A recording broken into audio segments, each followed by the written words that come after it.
Oh boy. What is up, everybody? Happy Dogwave. I don't know where Temp is. I haven't heard a peep out of him pretty much forever. I'm an idiot. Are you an idiot? Oh, there he is. See, I haven't heard him all night, chat. I was muted. Oh. I was gonna say we were gonna have to look for you. Call the SPCA. The what? The SPCA. What's that? Are they the people that handle like missing animals and shit? Oh. But hi, chat. How we doing? Something like that. Is Dogwave? They're the animal feds. That's all I know. Mm. Chat. It is. I'm gonna work Dogwave on. without the echo. Yes. I'm gonna work on a new layout specifically for Dogwave, just because it's time. And we're working on getting a logo done too. I have better delay than Temp. Well, chat, I have some fun news for you. I've been Temp is Chip. We'll find him. I decided to turn down my delay to 3 seconds instead of 5. And for those that are wondering, I have a delay on my streams specifically so that the internet has a chance to catch up with me because of where I live. Yep. So that's the only reason why it exists. And I did want to bring it up. I know some of you heard the new intro song. I've been using the Warframe 1999 song for a hot minute now. I was curious, why have you been using that one? Isn't that Because the it one was with good. 9 Inch Nails? No, that one will get you that? claimed. It is done fair. specifically in house by Digital Extremes. Yeah, so they don't care if you play it. Oh, nice. That's Um, cool. But the song I played tonight was actually a cover of this machine from Sonic Heroes. Oh, nice. So you're playing Sonic music now, so you're still playing with the devil on getting claimed. Okay. I actually spent over an hour trying to figure out if I could use this guy's cover music. Uh-huh. And there was nothing saying I couldn't, but nothing saying I could, except on the video where it said reuse allowed. So I'm like, okay, fine. I'll go to Amazon because I couldn't just download it. I'll go to Amazon, I'll buy the song because it's just $1. Uh-huh. And we'll see. If stream's fine, stream's fine. Stream's not, stream's not. At least that way I know. So we're gonna see if you get claimed after this. Well, Sega also doesn't tend to care either. Doesn't tend to. Really? It Not very always. rarely do they ever claim your stuff. Like when you see people play music in the background of the stream, it is very commonly Mario or Sonic music. Huh. Yeah, the only time Mario music gets claimed is when a rapper is using the song as a... Yeah. As a beat. Yes. Exactly. Yeah. Interesting. No, it does happen quite often. It's quite crazy, honestly.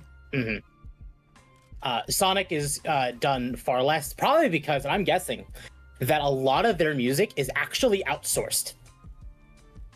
Okay.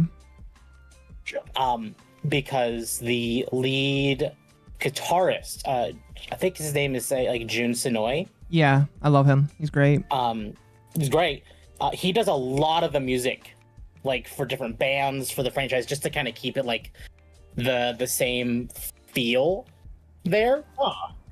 But he just he was part of Crush 40, who did a lot of the music from the 2000s era Sonic. Yep. I think he worked with Michael Jackson on the Sonic 3 music. That's right, because shit, Michael really? Jackson was in that. Yeah.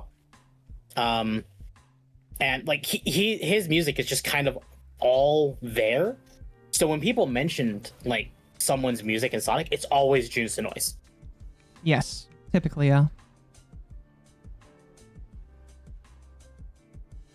I need to go sacrifice some more people. I just drank all the blood of my enemies, and I shouldn't have done that. But yeah, chat. Tonight, I'm going to let you all know, our docket is not big, but we have a massive topic. We have one big topic, and that's it. I mean, we don't have to. We don't really need to start immediately with that. No, we don't. I want to try and get into this thing where we talk about our weeks first. Oh, I completely agree. That sometimes works better as well. So, well, Temp, I know what your week was mostly involved with. I know your week was mostly involving too. Mm-hmm. Me. For context for Razor, Occo came and visited starting last Saturday. Oh, really? Yep. Oh, nice. That's awesome. So Dogwave last week had a massive echo. We did Repo on Wednesday, which also had an echo. So we barely streamed. Well, That's understandable. but the purpose of it was to work on Akko's teeth. Mm-hmm. And while Akko is here, I have decided to make the swap over. The femboy is leaving. Oh, you're hanging up the programmer socks? Not necessarily. But He's probably. copying me, basically. I'm doing the Babaniku thing after the whole. I see. Yeah. I see. After the femboy drama, before Akko visited, it was even chat was like, "Hey, Temp, stop being a femboy." They took another femboy from us. You're right. They did take another femboy. Temp trooned out. To be fair, It's a joke. I was It's a joke. talking with a few people, and they're like, and Akko knows how I occasionally say things in the manner I don't intend for that to come out. It just comes out that way. And I was talking to someone in DMs, and I've mentioned a lot of this stuff, and they're like, "You know how that sounds, right?" And I'm like, "Yes, I do." Yep. That's why I told you to That be wasn't careful about it. intentional. Oh, goodness. Considering Yeah. your chest is larger than normal, I don't think you're a femboy. No. I made the adjustments to the model. Oh, did you to do already that. make the model adjustments now? If you look at my, I showed you it, didn't I? Yeah, but I wasn't quite sure if you were. Yeah, no, that's already on stream. Oh, it's already doing Yeah, it. the dog has big titty now. There, as big as he can go. Interesting. You know, Big it's as it can go. funny, with thing. considering how much my chat likes to redeem the female model from my streams. I'm surprised they haven't requested I change over to being a Babaniku. I know there's a lot more of them, but If you do I don't know. I become kind of one, took the. please don't make your entire personality. Oh, thank you for the raid, Avenge. If you do it, please do not make your entire personality. Hey guys, did you know I'm a man? Yeah, no, yeah, absolutely. Yeah, no. I know one person like that, where all their personality is just saying, "Hey guys, don't forget, I'm a man," and I'm just like, I stopped paying attention to them. I was just like, broski, that is so fucking annoying. Like, I don't care that you're a man. Make good content with your female model with giant titties. I'm used to Temp's mascot, so no drastic shift there. So, Fair. like my friend Grizz. Gotcha. I Which I don't- feel like you would like Grizz. I feel like you would get along with him very well. He's a tactical VTuber like myself, but he's a Babaniku. Mm-hmm. He streams as a bear girl with massive tits.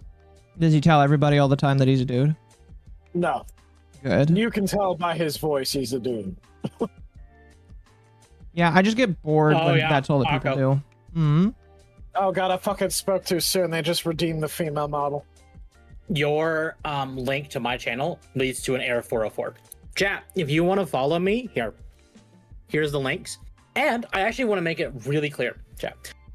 We are now 10 subs away from 500, which means in 10 subs, we'll be playing Resident Evil 7. And Temp will be forced to play horror game. Granted, I don't think he'll Yep. care that much. I think he'll be okay with that. You know, I skipped Resident Evil 7 because I didn't like the whole like redneck Thank you for the follow. fucking theme of 7. Mm-hmm. Ooh, there's another cave over here. Also, the fucking old guy with the glasses reminds me too much of my manager from my last job, and I fucking hated that place. Fair. I'm awful with horror, so like I think the horror I've played the most of is like not counting like a little bit of Phasmo, Dead by Daylight, Repo, but like the Resident Evil 2 remake just a little bit, the original Dead Space a little bit. I actually met Leon from the remake of 2 and 4. Mm-hmm. Akko has reverse problem. Sounds like a woman despite announcing they're a dude on the regular. Well, I don't try and tell everybody I'm a dude on the regular. It just so happens that people are like, are you actually a woman? Is like, no.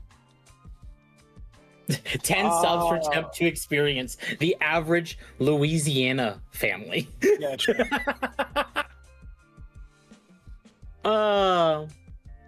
I need to play Signalis. Oh, Signalis is actually really good. It's like Turns out. it kind of gives Ghost in the Shell vibes. It's like a cyberpunk Thank you for the Oh, five. yes. This one. PS1 style Is it gonna kind of redeem? game. It Yeah. will redeem. It has elements of Resident Evil in it. Mr.Monkey has just tipped $4.99 through So I was Super Chat. actually thinking, Instead of Resident like, Evil, because I'm planning to play RE7. That's probably going to be July. I'm fairly certain. Well, my chat but I'm says you need to actually- play Labyrinth of the Demon King instead. It's on I mean- Steam. I've never heard of it If you ever before. want, we could always play Phasmo. They just did a big update. Oh, here it is.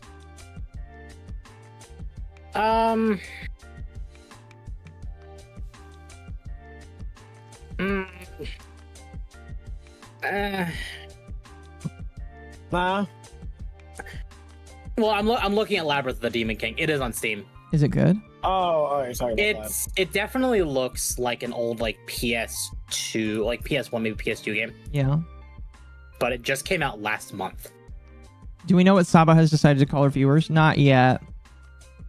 I know that there's probably one name that will get chosen, and it will upset the entire universe once she does it. What is that? Kani What's that? crew, because Kani is the Japanese word for Oh. crab. Yeah, people are gonna hate. Well, sorry, the leftoids are gonna hate that. No, it's not just leftoids that are gonna hate it, but it's funny is what it is. Ooh, Oh, Blood yes. Extractor 2. I'll take that. Temp should play Phasmophobia. It's really. I've played Phasmophobia. We did it on stream. The last time we did it on stream actually was with the old model. Like because for those who don't know, I actually have tried streaming twice in the past before this like long streak I've had. Mm-hmm. Hey, why is Fugitech not working? And during that time, When was the last time you relogged I- into it? Oh, that might be it. Let me You gotta do that redo real it like quick. once a month or some shit. Crablets would have been funny. Crabless would have been fine. But no, I think Hardline Connie Christians will crew hate is that gonna name too, win. yeah. And I think again it's only gonna win because everybody's gonna make it funny. Ryder Holes, welcome to the channel. I don't Connie really Crew I'm not really interested. Sounds like. Oh, go ahead. No, go ahead. I was just gonna say I don't really like. I already had the lolly discussion in my last stream, and if people are interested in my talks about that, it's at the last like 10 minutes. But I really don't. I don't really care to have it now because we already had it. But all I'm gonna say is like, I don't care, and I think people that care are kind of like looking for something to be upset about. I have heard Crow Country's really good. Fuck. I'm gonna die. Crow Country is, I know Mizu played it. It's in the same vein of like classic Resident Evil or classic Silent Hill. It's a very short game, but I've heard it's very good. Yeah, the reactives still aren't coming up. What in the fuck? I'm sorry, chat. Lucky's the now Temp became woke, and now he's transitioning from a cute dog boy to a proud and independent black dog woman. Black dog woman. Oh no. You know what? We're Sounds just about gonna do right. this. And chat, I will admit, I have shown Akko and a couple other people a concept for, because I'm actually in the process of working on the dog design. Finally, Hallelujah. so maybe by the end of the year we'll start seeing maybe hints of a proper model. Maybe. I would You know, say let me- the concept looks pretty good. So Yeah, I think so too. I need to do some coloration. I need to maybe consider doing like maybe some fun flary kind of stuff, like kind of like on your other model, like the pins. I'm not saying I'm not the pins, but like that. you gonna steal my idea? Not necessarily that, but sure, let's go with that. Do you want? I'm gonna see if I can leave the call and then re-enter. Okay. Okay. Oh, you know what it might be? He doesn't have permission to have the call. That might be why. Oh, yeah. You know what? That could do it.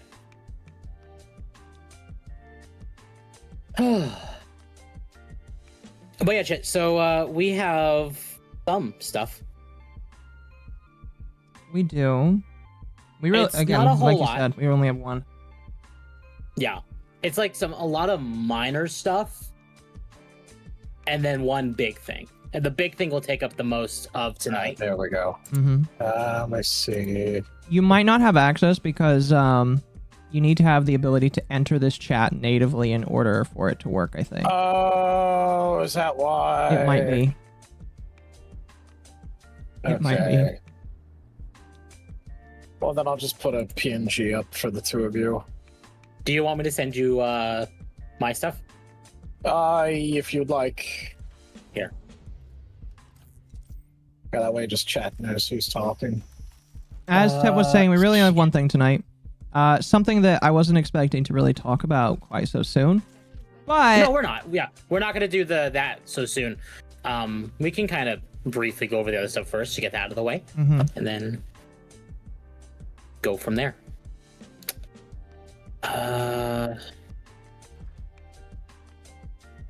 What I was going to say is I wasn't quite expecting to talk about the subject of today, which is pirate software, Jason Thorhall. Wasn't expecting to do it quite as soon. Oh, no. Yeah, no. Because I thought he There you would go, be... Here's the thing about Jason. Pirate software. I thought he would be more resilient to bullshit than to allow a whole bunch of random internet people to push him and poke him to the point where he decides to speak. I've been completely wrong. I've just been blown out of the water with how wrong I've been. He is just willing to get down in the mud with people immediately, I guess. And it's kind of surprised me. Also disappointed me quite a bit. My personal opinion. Don't know really what to expect about it. I guess just him continuing to be stupid, you know. But I don't know. It's quite disappointing. But it's only disappointing until you learn that the guy's kind of a fraud. And not actually like as big of a deal as he likes to portray himself. Mm-hmm. You know? So, but he's very thin-skinned. That's one way of putting it, yeah. Very one quick way of putting it.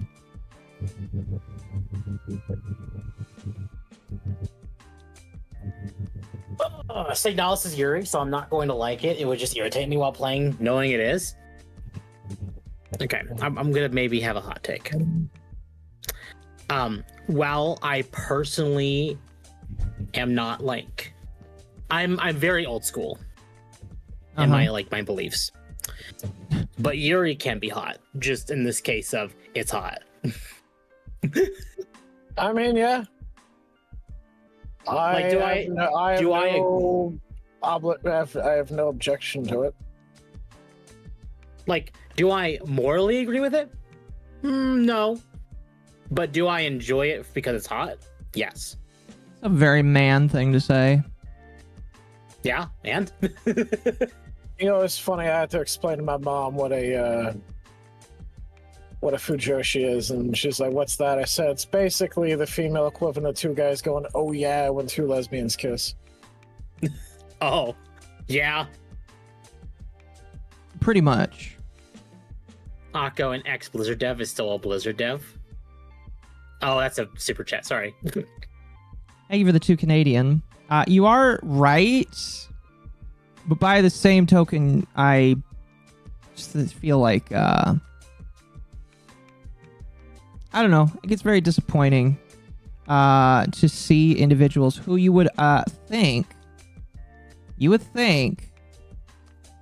is worth more. Mm-hmm. And Mizu, I think talked about it the other day, where he said that, there are individuals where they are complete frauds, and they've always been complete frauds, and their whole facade is easily shattered when the wrong thing happens. However, you don't exactly see that unless you are the expert in something that you yourself see the wrong thing that they say. And Mizu was telling me about that because he told me how he realized that Pirate Software was wrong about something. And that being piracy, I think, is what he told me. Not piracy, cheating in MMOs. And he's like, well, I feel like Thor is just wrong about this. And it's just like, I can agree. I can agree to disagree or agree with Mizu. I think that his opinion was pretty decent. And he realized after that point, he's just like, if Thor is wrong about this one thing, what the fuck else has he been wrong about? You know what I mean? So I think from that point on, Mizu's just like, this guy's just wrong about everything. And I've started to see the exact same thing as well, where I'm just looking at this and I'm like, sir, I think you're just kind of retarded. Excuse me. After the DMCA situation, a few months ago, which is when the last time I actually talked about him, I went from liking him to, dude, what the hell is wrong with you? No, I agree. I agree. Because, like, there are valid reasons to use DMCA, and then there's that. What he did was invalid completely, in my personal opinion. There is no reason for him to have done that whatsoever. Completely agreed. So wait, Pirate Software was DMCAing somebody? Yes. The very, very brief recap on that. There was a guy who made a video game. In fact, I did tell him I would play that video game when we are streaming tonight. So I'm going to pull it up when we talk about Thor in the main topic. But Thor DMCA'd a guy for using a clip of his voice during the Roach Out segment. If you remember the Roach Out segment. I'm going to be honest with you. So the Pirate Software perspective, the whole stop killing games. The only thing I know recently is just from him being actively against the movement and misleading his viewers with it. Okay. And misrepresenting the whole thing. I've seen maybe one or two videos of harmful opinions recently covering it. Okay. And then the main thing I focused on is like Scott Ross's perspective. Yeah. Of the whole thing as well. So you don't know very much about him or his bad takes in general? Well, I know about his one bad take on Stop Killing Games, but I didn't know about the other drama he's involved. I thought that was just the only controversy he had. Mm-hmm. Fair enough. Yeah, so he's gotten into a lot of controversies. The one that really convinced me that he really doesn't know what the fuck he's talking about is, again, the guy named... I mean, that's like that with a lot of YouTubers, though. This is true. There's a guy named Private Parts. He's actually in chat right now, who is making a video game. It's actually out on Steam right now. In fact, here, what I'll do, I will pull it up on Steam for you guys here. One moment. Idle Streaming Bonanza. It's $5 on Steam. I actually bought it the other day. It's a good game. Here, let me... It's a silly little streaming... Again, it's just a silly little... It's a silly little, idle sim game where all you do is you are... Here, let me see if I can find a good picture of this. At Mr.Monkey has just tipped $4. Thank you for the 5, by the way. I appreciate that. Thor has come off a very prideful, yet fragile. This can all be fixed by humbling yourself. I'm going to turn down the music a little bit. I agree. He has become very... Well, here's the problem. Become implies that he was unfragile in the first place. I think he's always been like this. It's just up until now, his personality has been... Thank you for the 10. He's just been able to mask it up until now. Yeah, exactly. He kept this side of him hidden. Here's a... What's a really good way to explain it?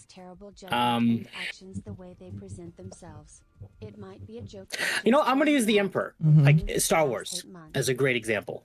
To everyone in the outside galaxy who don't know him, he's actually pretty decent. Uh-huh. Because he keeps up the facade.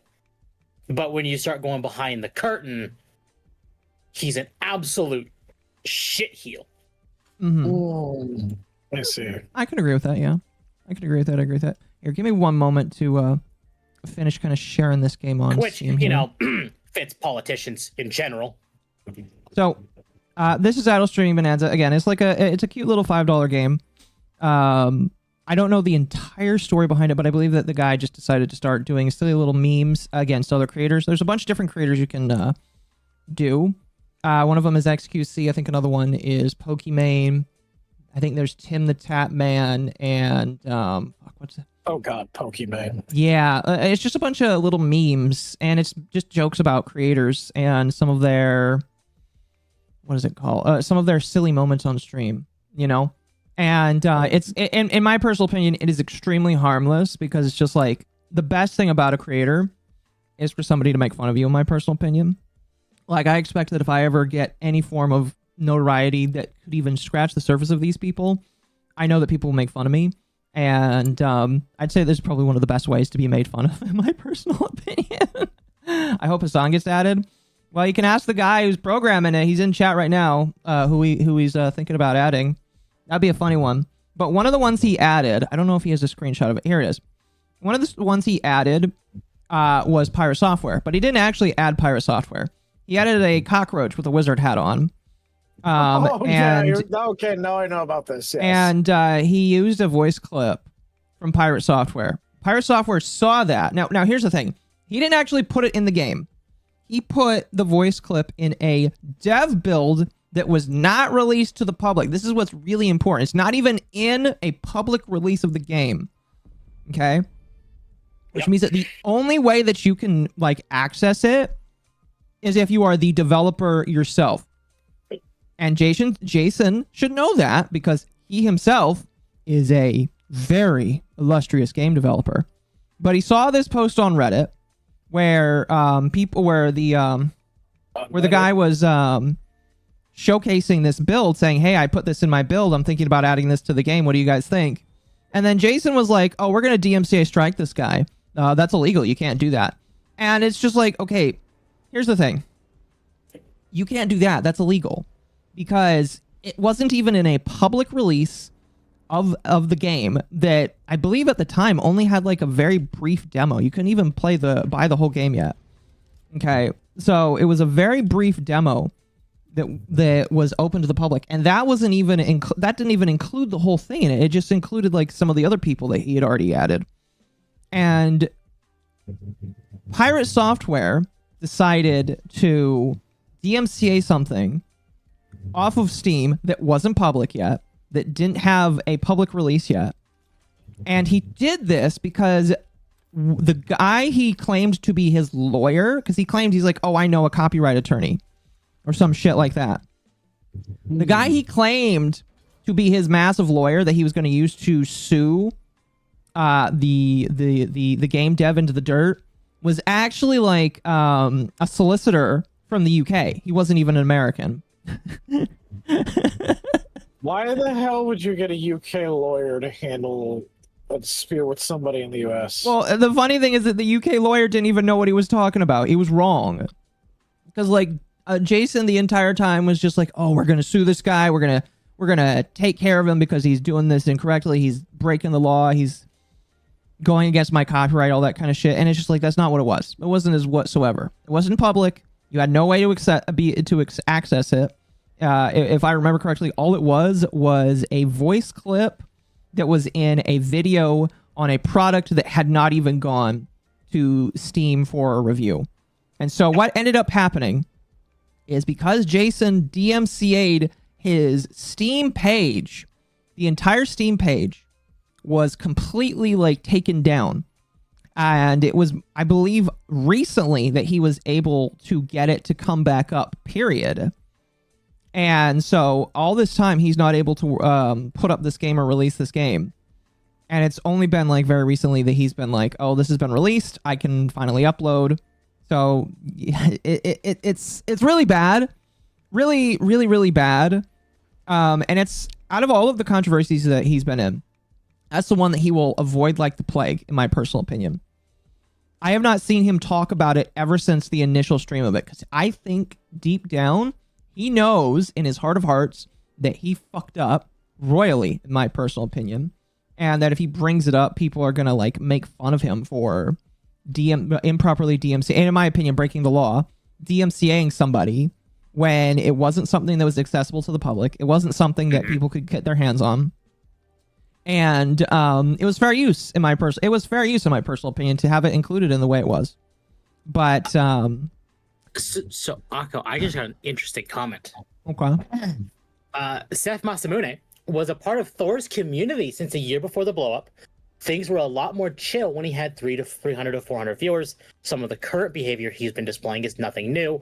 He used to publicly blast people on stream if they did something he didn't like on his Minecraft server. Not very professional. So this isn't new. You fucking around on my Minecraft server. You fuck around my Minecraft server, I'm gonna ban you. God. Sounded like Tony Soprano there for a second. I intentionally tried to make it sound like a lisp. Thank you, user. But say Akko is Italian. For mankind, thank you for the follow. I appreciate that. Oh, that was beautiful. No, but like I know that here's the thing, is like I do believe he's always been like this. I do believe he's always had a conceited ego where he has to be the center of attention to some people. The only difference is back when he was a nobody, I think it was easier for him to mask because he wasn't in the public eye. He wasn't open to public scrutiny as much as he used to be. Now that he's out in the public eye, he's out there for scrutiny, and people are looking at what he's saying and saying, I don't feel like that's absolutely right. He is deciding to make more comments, deciding to get more out there, and be more pissy with what people are choosing to say. And it's leading to, in my personal opinion, him being exposed for, in my personal opinion, being kind of a fraud. Because I don't, and I'm not saying a fraud as in he hasn't earned any of the accolades that he has or anything like that. I just don't think he's as big of a deal and I don't think he's actually as smart as he tries to portray himself as. And I feel like it's a very narcissist. Yes. Oh no, it's very easy to see that this man is a narcissist. It's been a very well crafted persona that he's had for quite a long time, and now is when it is finally cracking, and it is all over, in my personal opinion, the stupidest and dumbest reasons, because all of the dramas that he has gotten himself in are very dumb, very childish. None of them are over anything like sexual. He didn't groom anybody, or people tried to accuse him of it, but he didn't groom anybody. He didn't harm somebody sexually. He didn't do anything wrong with kids. This man is getting in trouble because he refuses to let his ego sit when somebody does something, period. It is absolutely insane to me. Exactly. When he has gotten any form of backlash, he refuses to just sit down and let it pass. Because in my personal opinion, in my absolute honest opinion, if he sat down with the... Oh, hold on. My super chat went off. At Mercenarix 21, That's okay. Octopus Mommy Milton. You gotta read the super berries. No, I let it go. It's more than 10, so it reads it for me. Development for a game, and apparently that game has really bad baby fingers on it, of the sweet kind. I've been told something's up. Oh, interesting. Well, we'll have Mercenary. I'll have to see about that. I didn't know. I don't know if it actually is with Sweet Baby. That's interesting. I do have the other game he is working on in our docket. You have what?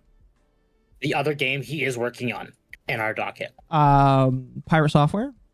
Yep. Oh, the one that's being spam downloaded because of his involvement with it? Yes. Yes. We'll talk about that later as we go through this, because there's a timeline to this, and that's after the Stop Killing Games stuff has gone through, if that makes sense. So, I do want to ask, do we want to go over the minor stuff first, or get straight into the Pirate Software stuff? Let's go through the little stuff. And I apologize, chat. We're pausing that timeline right here. We're going to get back to it. But again, all of this would have been avoided if this man chose to just sit down for any amount of time and allow himself to be chastised just a little bit. And listen, here's the thing. Everybody at some point is going to need to have some form of chastisement. Everybody's going to be subjected to it. That's just what happens. You are human. You are open to scrutiny. And if you're not accepting of that, then you should stop like being online in general, in my personal opinion. And that would be my message for everybody, including Thor. So, absolutely. Thank you for the posture check. From Steph again, he does stretch the truth. His time at Blizzard was QA, then worked banning accounts, worked in physical security for the government power plants. Then he did some dev work at Amazon, but doesn't have 20 plus years experience. So he lied. Yeah, well, I don't know if lie is the right word. Well, I wouldn't say lie. He stretched the truth. He's leaving out certain information. Yeah. Am I using a voice changer? stretching the No, truth. I am a dude, and this is my actual voice. If that is surprising, trust me. Everybody thinks I'm a dude or a female when I'm on the phone. I get ya. But yeah, Jason is with Ludwig. Yes, we'll get to that. We'll get to that because like if we jump through all of that stuff right now, it'll be all out of the timeline will be kind of all out, and I want to get through it. Like there's a progression to it basically. Oh, sorry, Fox. There's a Thank you for progression to following. it. So yeah. Now Let's start Akko with. is actually Go ahead. Akko is the one who knows the most about Stop Killing Games. Ish. In fact, Ish. the first time I learned about it even happening was the day, like it was like 3 days ago. It's when we were listening to the Asmongold one, where he was listening to Charlie, and then Charlie was listening to Ross. Yes. So basically, from what I understand, Ross, who is the main header for the Stop Killing Games movement right now, made a video about this, and you can correct me if I'm wrong. This is just basically what I remember about the timeline. And Charlie reacted to it, okay? And Charlie, because here's the thing. Charlie, unlike a lot of other reactors, doesn't just react to anything. He will, whatever he reacts to, it's kind of a big deal. Because a lot more people kind of look at what he says and then just moves forward based off of that. And so he reacts to the Ross video, and then it reignites the Stop Killing Games discussion that stopped basically when Thor decided to stop. Because here's the thing. The timeline goes is that Stop Killing Games, the initiative begins. And the initiative, which is only in the UK, if I remember correctly. And the EU. Is it in the EU? Okay. So the way that it goes... It's in both. Okay, fair enough. The way that the initiative goes is they are trying to ask the government to force video game makers to leave video games in a playable state when the video game's end of life happens. The goal is not to force video games to... they're not trying to like force them to always keep a game online or to force a game to like be ready to hand over. They just want the ability for companies to hand you the code and say, go ahead, just play around with whatever, basically. If I'm understanding it correctly. A great example is, and I actually talked to you about it while we were listening to it, where I mentioned it was like Halo LAN parties. That is a good way of explaining it, yes. It is basically like saying you are allowed to have Halo LAN parties. Another good one is WoW. I think classic WoW. People are able to download and have their own servers. It's basically, you know how Minecraft, you can download and do your own servers and mess around with the code and make mods and stuff. They basically want to be able to do that with every single video game, which in my personal opinion, I think that's perfectly fine. I think you should be allowed to. Now, when a game is in service and they're making money off of it, a little bit of a different story, I would say. But like, I'd say the idea of being able to go out when a game is, when they're like, we're done making money off of this game, we're done doing our stuff with this game, you can take the code, do whatever the fuck you want with it, just don't make money off of it. I think that's pretty fine. I think that's very reasonable. Very reasonable. Hey, I would say that's very reasonable. The best example, I didn't even think of it. The best example of this, Toontown. excuse me. Yeah, Toontown's a pretty... So for those that don't know, Toontown Online was a video game that existed back in the very early 2000s. It is a game by very, very, very classic Disney. One of the very few video games that Before actually... Disney was shit. Well, I mean, Disney was always kind of shit in the early 2000s as well, but like this was one of the few but games... I mean, like, it was a tolerable shit. Kind of. I guess if For you want every to say. turn, you had, like, I wouldn't say gold, I'd say silver. I was... Yeah, sure, if that's what you want to say. But like... I'm not a shill, but... No, you're good, you're good. Basically, that's basically what we're talking about, because what happened is Toontown runs for a couple of years. They had all these ideas for cool expansions and shit that they were going to do, and everybody thought it was awesome, but it doesn't happen. Toontown eventually shuts down because Disney realizes that there is more stock in another game that also, funny enough, shuts down a couple of years later. That game being Club Penguin. And so Club Penguin is what they decide to hold on to, and Toontown falls by the wayside because it doesn't make them the money that they're looking for. Okay, cool. The moment that the game ends, a bunch of very devoted fans that loved Toontown decide to start a project to rebuild the game from scratch. And Toontown, what was it? Toontown Rewritten was born.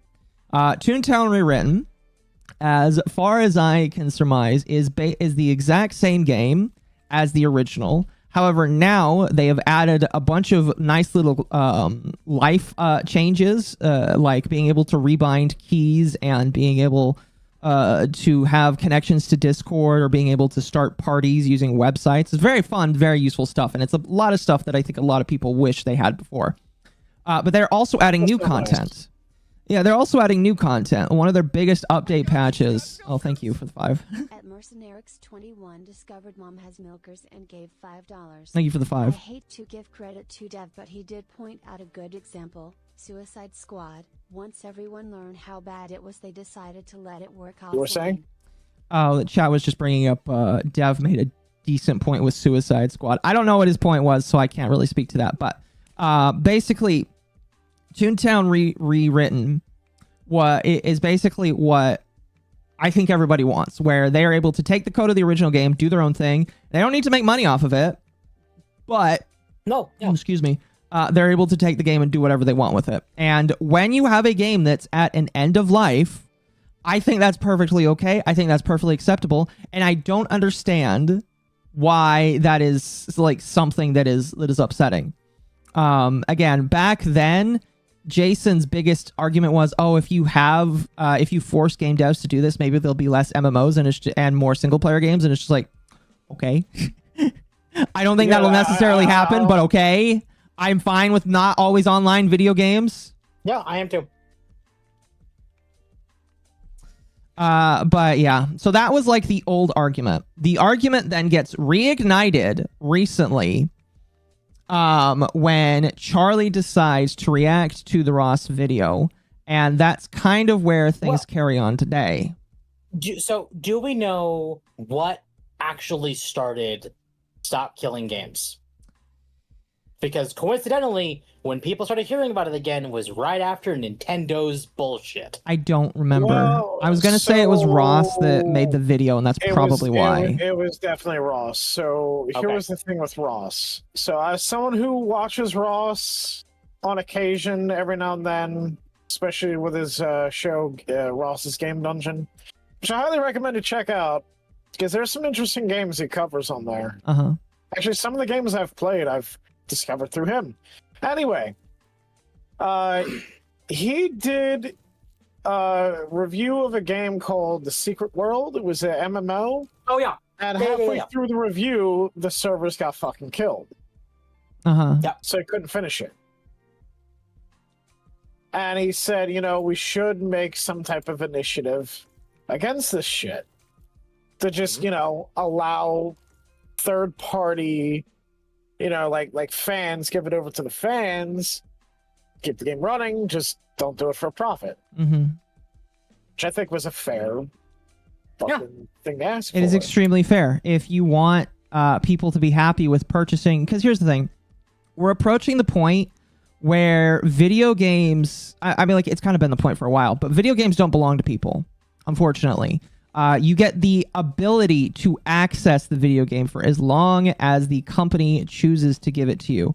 And when the company is like, we're done giving it to you, they're just going to retract it. And then the money and the time and the energy that you put into the video game no longer exists. And the only like proof that you will have that this game was something that you enjoyed is if you take screenshots or videos or whatever. And that's not really what people want. You know, humans like to show off their achievements. And it's just like, I don't think there's anything wrong necessarily with saying leave the game in a state where people can pick it up, and if they are smart enough, they will be able to do things on their own. I don't feel like there's an issue with that. I don't think that's a problem whatsoever. And honestly, here's the way I see it.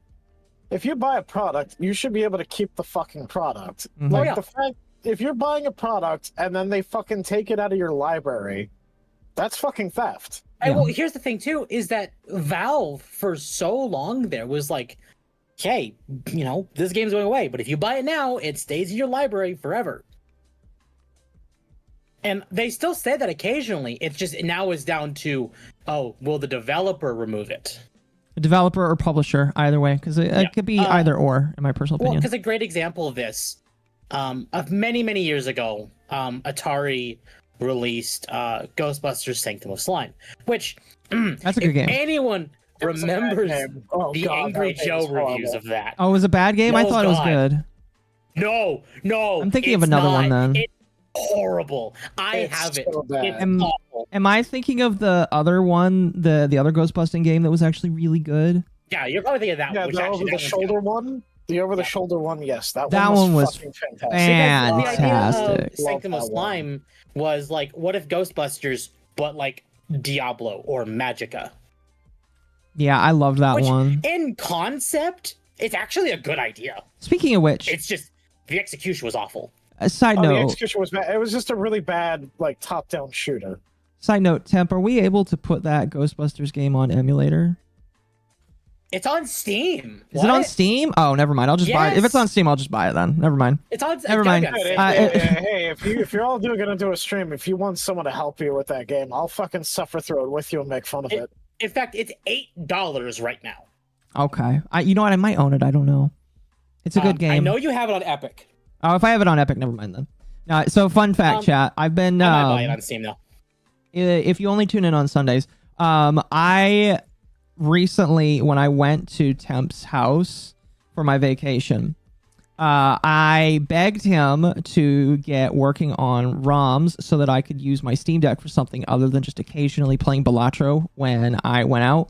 And he was able to put a whole bunch of ROMs on my device. Now I have a good chunk of all the old Zelda games, a couple of the these Sonic games, and a couple of the other ones as well.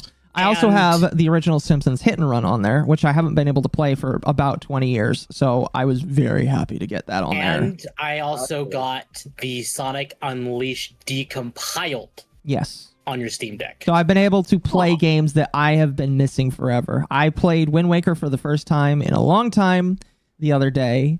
I was unwilling to spend $500 to play for that on a paid subscription service on Nintendo. So I finally have been able to relive my childhood with a lot of different video games that are really good. So I'm very happy, very happy about that. I may eventually do some games that what is it? Mario Sunshine. I may do Mario Sunshine, even though I already own it. You technically don't even need that one on there because you have it on your Switch. Yeah, but like eventually I just want to move away from the Switch, period. And if I own it on the Switch, I don't feel any issues putting it on my Steam Deck. That's fair. That's fair. Like if I've already bought it, I technically already own it, so it's fine. Yeah. So was it Dolphin? On the Steam Deck, it is using Dolphin, yes, but it's backfeeding through EmuDeck. Yeah. I think isn't Dolphin for like Wii or Switch Wii games? and GameCube. Okay. Wii and GameCube. About Twilight Princess? And Yuzu. I've got some news Switch. for you, chat. I never played Twilight Princess, so that is one I am going to be playing. See, I have it on the Wii. If Nintendo, I don't know, wanted to re-release the HD Wind Waker and Twilight Princess on Switch, I'd buy it in a heartbeat. On the Switch? Well, here's the thing. It's to the point where it would only be the Switch 2 now. Well, but even well, still, like if I were to ever buy a Switch 2, I'd still buy it there. I'm still in the middle. Okay, chat. I'm very curious. You guys are down to vote. Press 1 if you either have or will buy a Switch 2. And press 2 if you don't feel like you're going to buy a Switch 2 in a reasonable amount of time. Because I'm just like not interested. I'm not interested in the Switch 2. I really am not.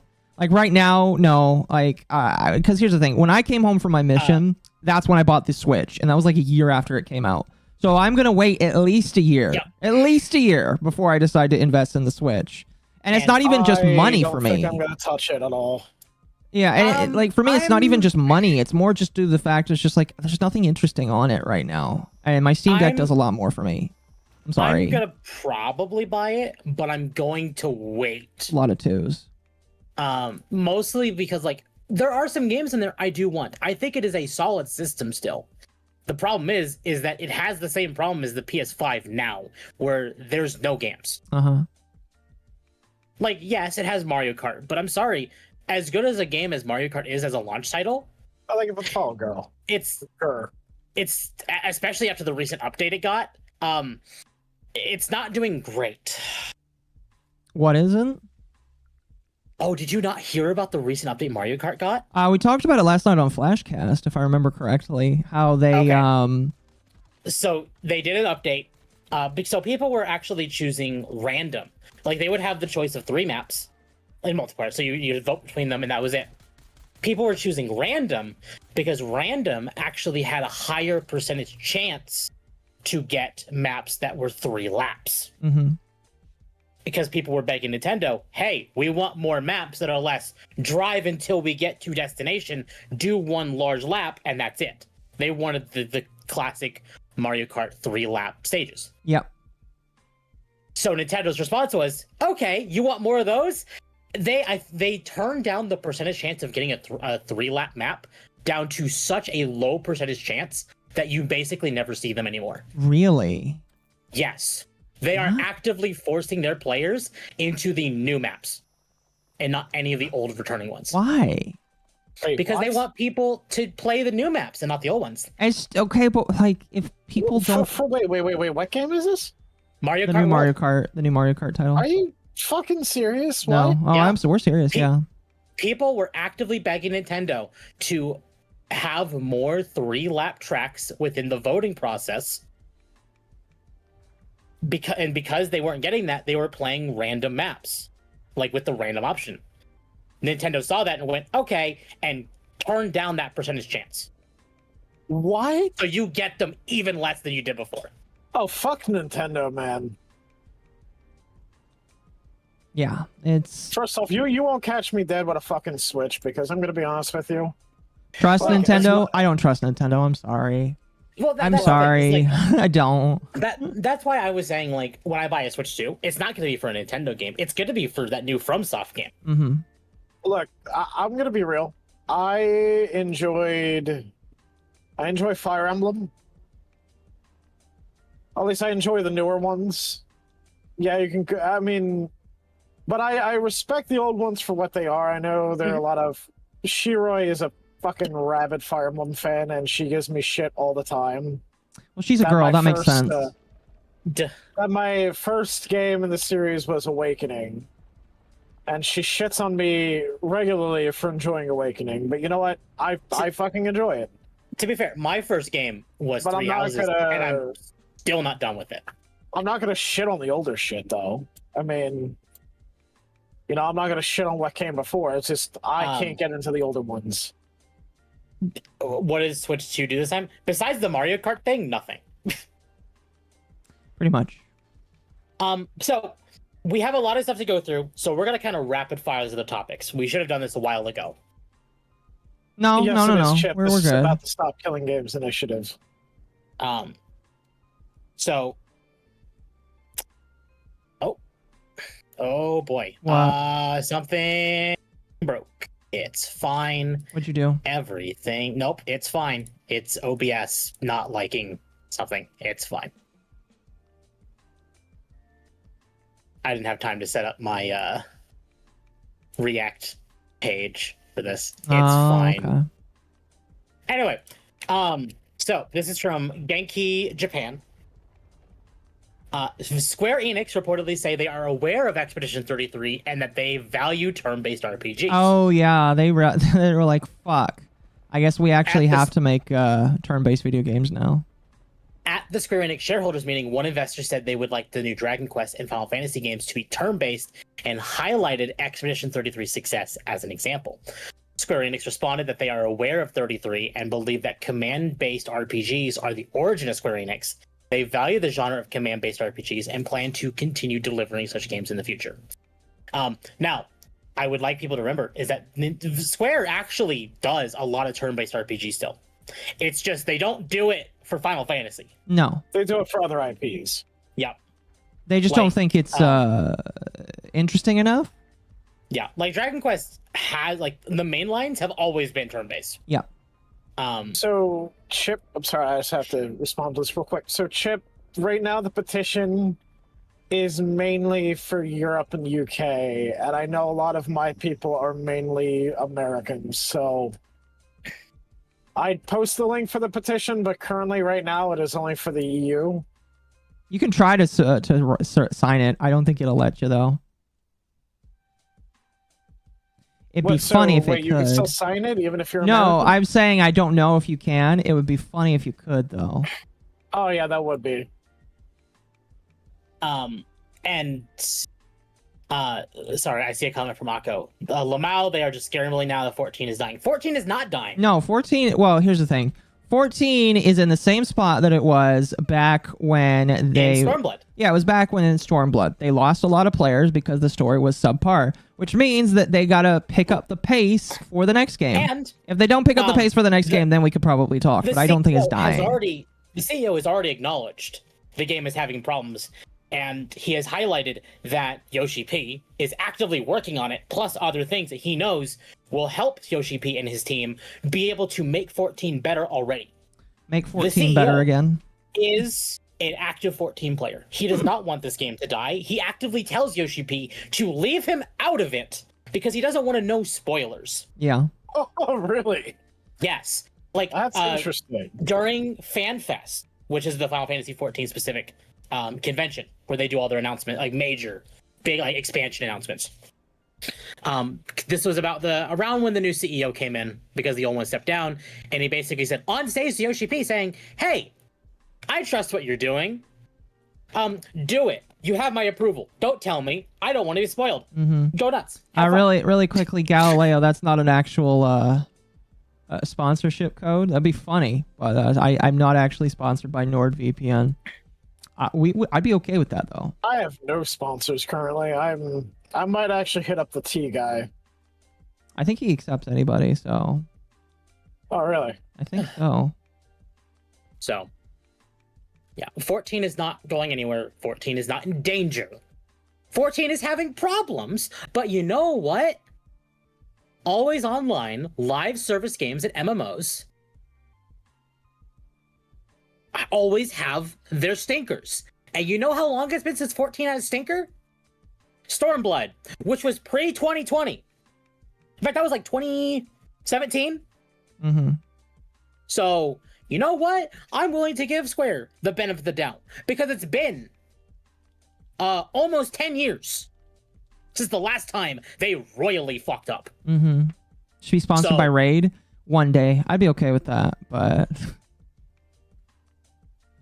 And yeah, Final Fantasy 11 is still running. 14 is fine. Stop saying it's dying. All it needs is a fantastic drop, and you know what? If the next expansion is fantastic, guess what? The part of the reason 14 is having problems is because of the dumbasses like Grumps. Careful. That's a loaded statement right there. He won't shut his mouth. He doesn't know what he's talking about. Who? Grumps. Grums. I keeps don't know saying- who that is. Oh wow. Okay. The I'm not really into Final Fantasy. I'm gonna be honest. Well, no. no, he's not in Final. He's not a Final Fantasy guy. Yeah, he's not. He's the guy that is saying, "Hey, I'm working on a game," and then never delivers updates. I see. Old. He's like Pirate Software. He's old Blizzard. He's actually in the same position as Pirate Software. Interesting. And he's been like the proprietor of like the anti-woke movement, which I agree with him on that. Mm-hmm. Grum's used to work for whatever. Yes, him and Pirate Software both used to work for Blizzard. I think at the same time, actually. Maybe. I want to say show. I'm not 100% sure on that. Thank you for the follow. Um, I am not. I'm one of those people that it's just like, I think some of his opinions are all right. I think that he has a lot of like I don't know if it's like trying to recapture. I don't know if clout is the right word, but he's trying to get attention for like trying to be the guy to talk about something, and it's completely fine if like you want to talk about situations that you feel are issues with. I just have an issue with the fact that he has paid obligations that he has not fulfilled yet, which is his game. And he needs to finish it. And in my personal opinion, he's not really being paid by his sponsors who backed his game to make tweets. He's paid to make a video game. Yep. So the reason I'm saying that he's causing problems is he's been constantly saying Final Fantasy 14 is woke because one of the new main characters is not trans, not gay, but the actor is. Which because of the actor, the game is now woke. Now we've talked about this in one of our previous streams where we had Paperback Boy on, who interviewed who knows a lot about SAG. Karina Bediger. Yeah, he interviewed Karina Bediger of SAG, and we were talking about mostly just relations with SAG because, like, we talked about how Final Fantasy XIV might have been taking some actors from there because the voice actor for Wook Lamont is a SAG individual. And we kind of posited the theory that, like, I kind of believe this, where I don't believe that they are actually, like, going to be seeking a lot of, like, talent like we saw with that expansion. And the reason why is because the person that they sent from SAG was so dog shit awful that I think that they scared Square Enix away from ever using them again, in my personal opinion. Well, when the actor's actively saying, if you don't like this song, you're racist, even though this... Yeah. And is actively called... Wook Lamont was SAG? Song. Yes, she was. Yeah. Wook Lamont is SAG. Or at least her actor is. For context for I'm sorry, I keep thinking you guys are saying something else when you say it so fast, but... No, you're fair. In the context for you, the song that she's talking about, which is actually called Smile, sounds like it is sung by black, like chorus, like a church, which it really isn't. Singing. Oh, like a gospel choir. Yeah, like black gospel music. It's not, but it sounds like it. And people liked it in the first instance of the song playing, but then they used it a couple other times. It's like, but why here? Mm-hmm. That song doesn't make sense in this scene. Why are you using it here? And the actor got upset that people were just like being critical of it. Yeah, and instead of being like, well, you should like this song, actively said, if you don't like the song, you're racist. Film Actors Guild? No, it's the Screenwriters Actors Guild. But yeah, so the TLDR is I am of the opinion that they're not going to have actors like that individual again because that individual kind of screwed the pooch, in my personal opinion, for SAG. Actively damaged the company. Yeah, I mean, like, SAG is already doing pretty bad as it is. Like, the irreparable damage that they did during their strike, in my personal opinion, is enough to, like, push them to not be considered by a lot of people. Because here's the thing: when it comes to Square Enix, if you've never, if like your first expansion was the expansion that you saw, they don't hire American voice actors. They hire voice actors from Britain. They hire, which I understand that sounds weird and wonky and scary, but their voice actors know how to shut up and actually act, as opposed to American ones, which is like kind of sad. Do they? Because I'm gonna be honest with you, I have heard some shit that some UK voice actors say. The ones that have commonly been seen in projects are pretty good at keeping their mouth shut. The ones from Square Enix specifically do know when to shut their mouths. Yeah, like all of the 14 actors. You never hear about them in any drama. Pretty much. The only, like, the last time 14 specifically was in any drama is actually recently, like in the last year. And that is because, shocker, they hired a trans American actor. Well, I mean, it's not even the fact that they're trans, it's just that how they decided to act is the problem. My thing is, I don't give a shit if a voice actor or voice actress is like trans or gay or whatever. As long as they can act and they can keep their politics and shit out of. That's the thing. They don't. That's the problem. The ones that the individual didn't. That's the actual issue. That's the thing. Senna Breyer, the voice actor for Wook Lamont. Even if we didn't like Wook Lamont, it would have been like, okay, well, she's at least gone next expansion, most likely. Okay, fine, I'll suffer with her. And then she had to open her mouth on social media. Pretty much. And that was when the floodgate opened. Excuse me. Sorry, I have a lot of water today. So Genki responded saying, correction, the person that asked the question is an investment media reporter, not an investor. Note, this response does not mean the next mainline Final Fantasy will be turn-based, just that they will continue to make turn-based games like they have always and still are doing. Which is very true. It's just, now they're saying they are looking at it. So there's no guarantee that, like, Final Fantasy 17 will be turn-based. It's just, they're keeping an eye on it. And seeing maybe... Doku the cow on my chat just said, I'm anti-union anyways due to my experience in a union. Same. Yeah. My experience in a union has made me hostile towards unions in general. So unions in general just fucking suck. Well, they used to serve a purpose. They used to serve a decently well purpose. However, now most of them act like mafias. Sorry if you're in a union and you like your union, but 9 out of 10 times I just feel like a union is there to screw people over. So off the Square Enix topic, Akko, this is definitely one that you will probably enjoy. HoloLive DLC pack comes to Rift of the Necrodancer. Okay. Now, is Rift of the Necrodancer like a dancing game? Or? So you've played Crypt of the Necrodancer, right? No, but I've watched you play it. Okay, so basically the purpose of it is like you have to move to the rhythm of the song. Yeah, that's what I figured it was. And this is basically that, but it's kind of like Guitar Hero or Rock Band. Yeah, okay. So they partnered with HoloLive to do a DLC. And it was already pretty big, because it was like, they had Hoshimachi, Suisi, Marine, Pakos, Iris, and Gura. And they actually, HoloLive specifically pointed out, the Gura song is available for free. I can understand why.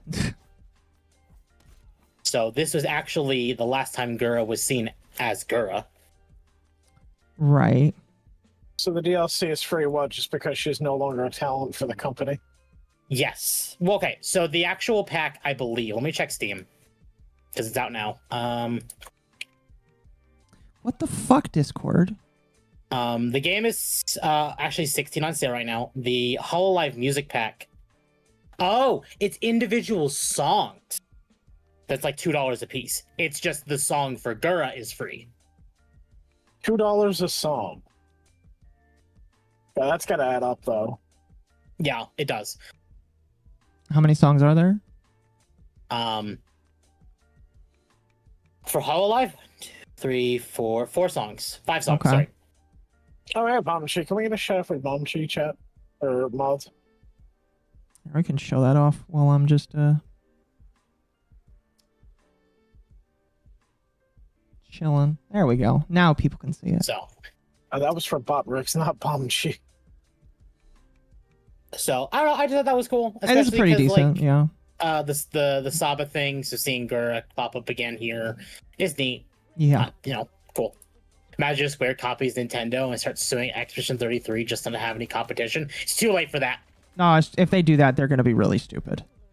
That'd be really retarded if they did that. The reason I'm why sorry. Nintendo's in the wrong with Power World, but the reason why Nintendo can get away with it is because the game is in early access. And they thought Pocket Pair wasn't big enough. They try and go after the studio behind Clair Obscur. They will lose that fight. Easy. Mm-hmm. Clair Obscur is too big and way too popular. The amount of backlash, like you thought, like what we were talking about, like the Dawn Trail drama, hurt them. If they go after Clair Obscur, that will be a massive blow to their company. I agree. People will boycott them. No, yeah, 100%.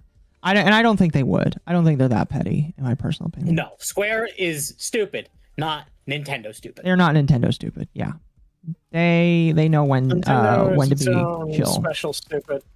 Yeah, exactly. Pretty much. So, Mr. Beast, we talked about this on last Dogwave, We did. where the AI thumbnail generator thing was a thing. Uh-huh. And he recently... Now it's not a thing. Yeah, so I don't know if you have the website pulled open for it. I have the Dexerto Twitter link that you post Okay. in the docket. Mr. Beast has fully taken down his AI thumbnail generator. Instead, he replaced it with a page where you can commission thumbnail artists. Yeah, so you can't even get it anymore. He's completely removed it. But, hey, fair enough. Good for him for doing that. And now you... It's one of those things where, when we talked about it last week, when I saw the whole thing, I was just like, brother, like, you should have known that people would have taken umbrage with the fact that you were doing AI art stuff. Like, what the fuck are you doing? So I was kind of surprised that he was doing it. Not gonna lie, didn't quite know what the purpose was, but he did it.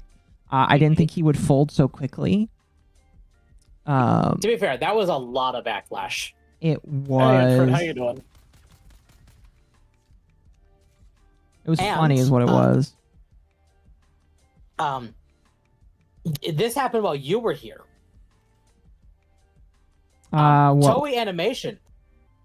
Oh yeah, they did. They declared their love for Pride. They did Pride Month. Now, I actually have seen some people talk about this and say that this was actually very specifically the American Toei Animation Twitter that said Okay. this. Not the Japanese one. So, chalk it up to the Americans again. Or Canadians. I don't know which one here, but... Nothing important, just saying, hey, they did this like 2 days, like just a couple days before Yep. June ended. Pretty much. And I know I saw that this was talked about last night on Flashcast. The Oh Donkey gosh. Kong The Donkey Kong sex toy. and a hole. The Donkey Kong sex toy. Yeah. Wait, So- what? Yeah, I don't know if you have your stream open, but Nintendo decided, in their infinite wisdom, that they were The going. barrel thing. Yeah, I don't understand this.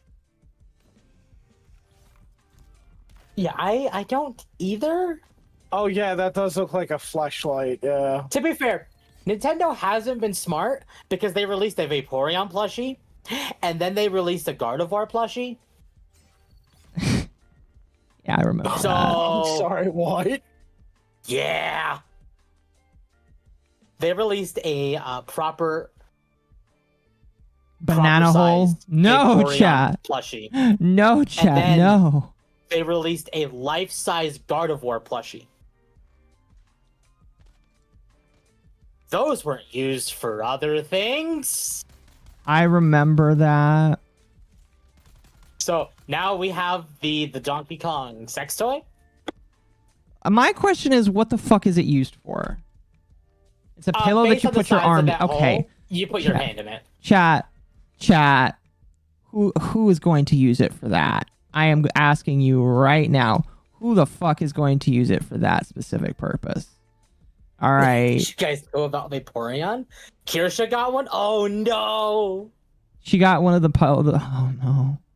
But Kirsha's a female. That makes no sense. Oh shit. Uh, I accidentally. Oh fuck! Give me. Goddamn. what did you do? No, I forgot I was streaming Discord on my end, and I accidentally opened up a DM. Oh, I'm sorry. Thankfully, nothing sussy.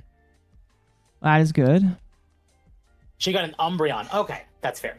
Oh, chat. Oh, the Umbreon's fine. So, because that was actually the last of our small topics, I posted about it in my Discord, but I want to show it on stream. Is my Discord? Speaking of chat, you should join the Discord. Hey man, join the Discord. Join Join the Discord chat. Also, chat really quickly, just because it has been enough time. I am being sponsored by Uwu Market right now. So if you want to buy merch, congratulations. thank you. If you want to buy merch with the Yippie's face on it, she begged to be the face of it. I had really no say in it. So if you want something with a Yippie's face on it, you can go ahead and do it. I've had some people tell me that they've already bought some shirts, some stickers. So there you go. Well, there we go. Where? There we go. Not running. There you go. Please run. How do you get a Yippee, by the way? Like, how do you make that thing? What do you mean? Like, are you asking who to commission for one? Yeah, how do you make the little Yippee creature? You commission somebody to make you one. Gotcha. So, chat, if you were to look on my screen, Which I have open right now. you will see Akko decided to do something for me while he was here. I did. And we went to a game store. Oh, were you showing off the... The little kitsune. You're not showing it on my screen, so I can't see it. Oh, here I can stream it to you. Are you showing your face right now? No. Of course not. Is it a temp face reveal? No. Oh, you're just showing that. Okay. Yeah. I'll take pictures of it. I will admit, I had no intentions of doing this, and then I saw it. Yeah, I bought it for temp because I owe him money. And it's very much like Hikari, my mascot. Just as a fox. I don't know how to get out. I'm And stuck. it's adorable. Temp thigh reveal? No. No. Be one thick thigh, I'll tell you that much, chat. Am I going this way? Anyway. Yes. So we do actually have I think it's time to actually properly get back to the stop killing games. Some killing Yeah. games. Some killing games. Some people will kill games. Danganronpa. Oh. Oh, wait. Danganronpa's gonna be killed? What? I don't think that's how that It works. died years ago. Yeah, they stopped making it a long ass time ago. They need to Oh. keep making them. They were good games. It's a little temp bean. It is. It's a no. It's a Hikari bean. So yeah. Do we want to watch a video first, or Yeah. Which video are you gonna pull up? I'm thinking the Moist Critical one. Yeah, pull up Moist Critical. That one works.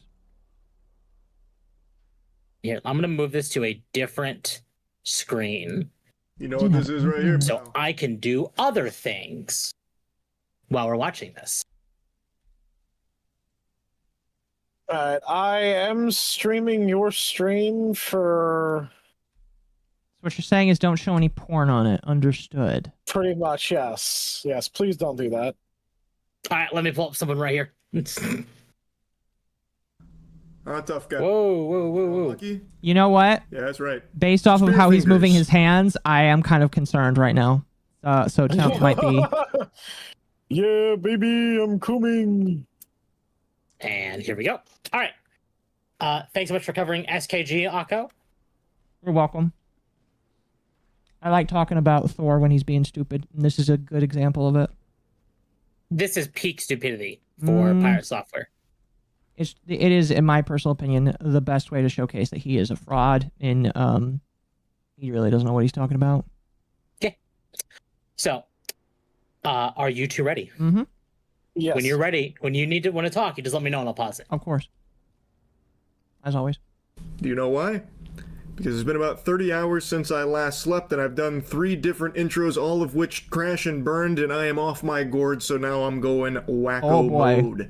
But he's high. even in my sleep-deprived state, I am still lucid enough to recognize how cattywampus the AAA gaming space has become. Like, the gaming industry has so many things that I have bitched and moaned about. Probably the biggest practice that I've been most vocal about, not exactly shy on, is the topic of you will own nothing and be happy. The Ubisoft motto. God rest that company's soul. What a pile of dog shit. But it's not just Ubisoft. That has become a prevalent business strategy across the gaming industry.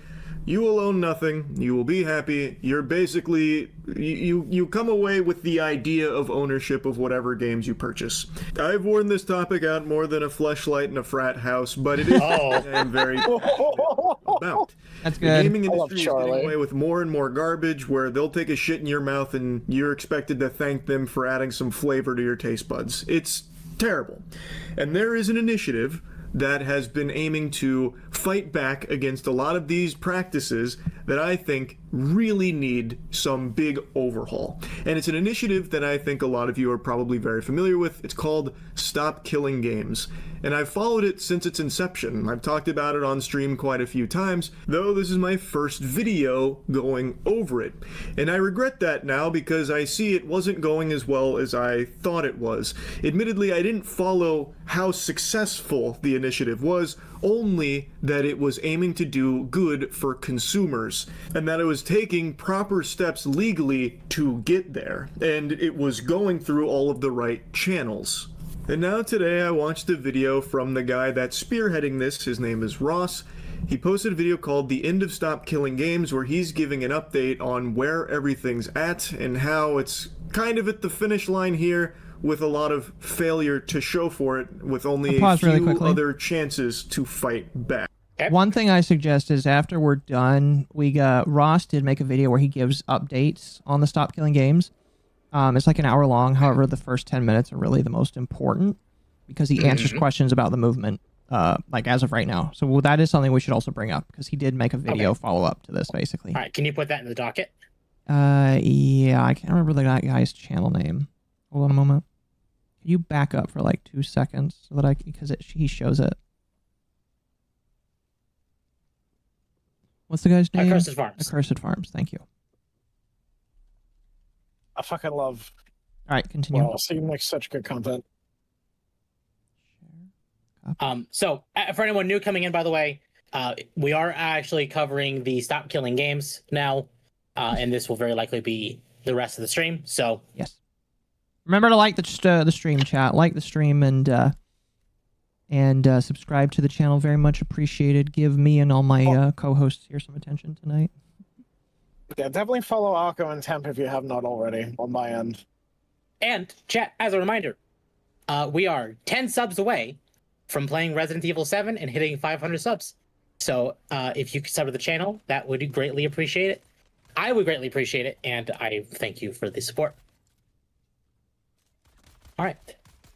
Where everything's at and how it's kind of at the finish line here with a lot of failure to show for it, with only a few other chances to fight back. Now, before getting into the weeds on the topic, I want to get this in the beginning because I imagine the vast majority of people won't watch the whole thing.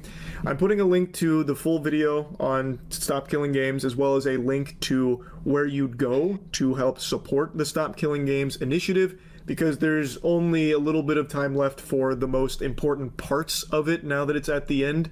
So if you know what the movement is and want to support it but didn't know where, the resources are in the description, or if you want to get it right from like the source, I have a link to his video.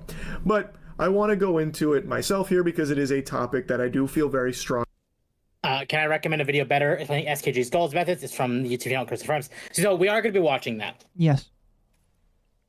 We have quite a few videos to go through the night because we're going to be going through the SKG videos and into the why Pirate Software is the way he is right now.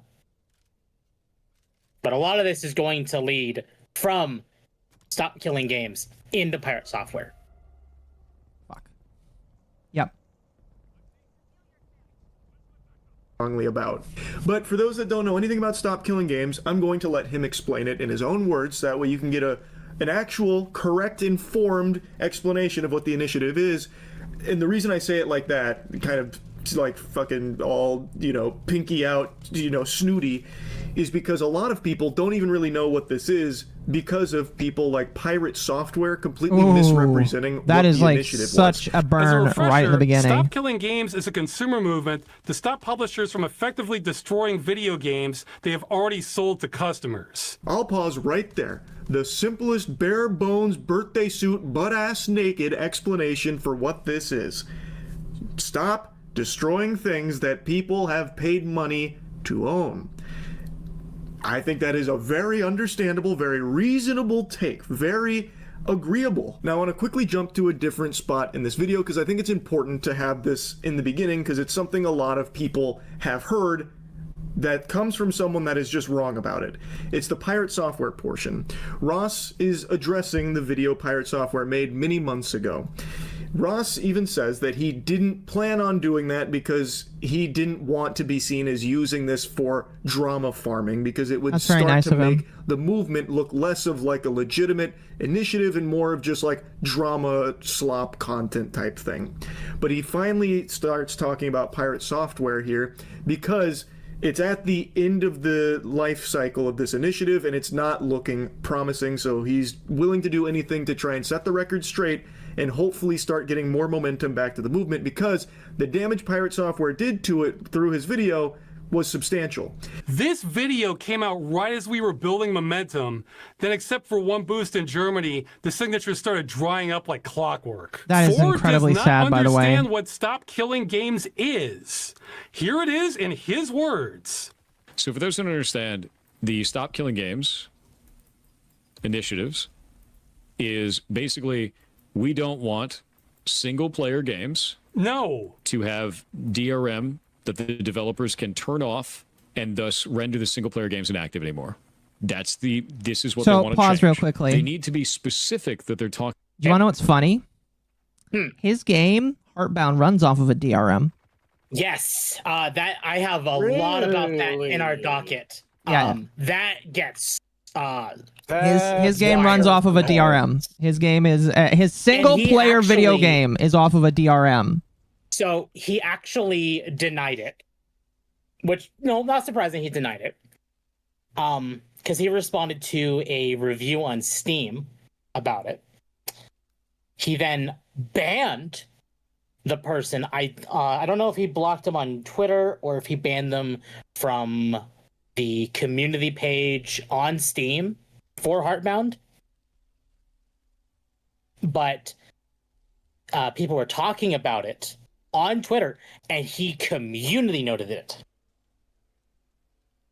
Really now? Yeah.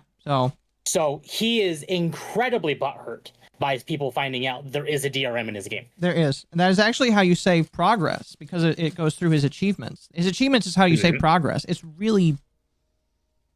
Here is one way I'll explain it. The way that he programs his games is about on par with Yandere Simulator, or Yandev. Excuse me. Oh, dear God. Mr. Cum Chalice.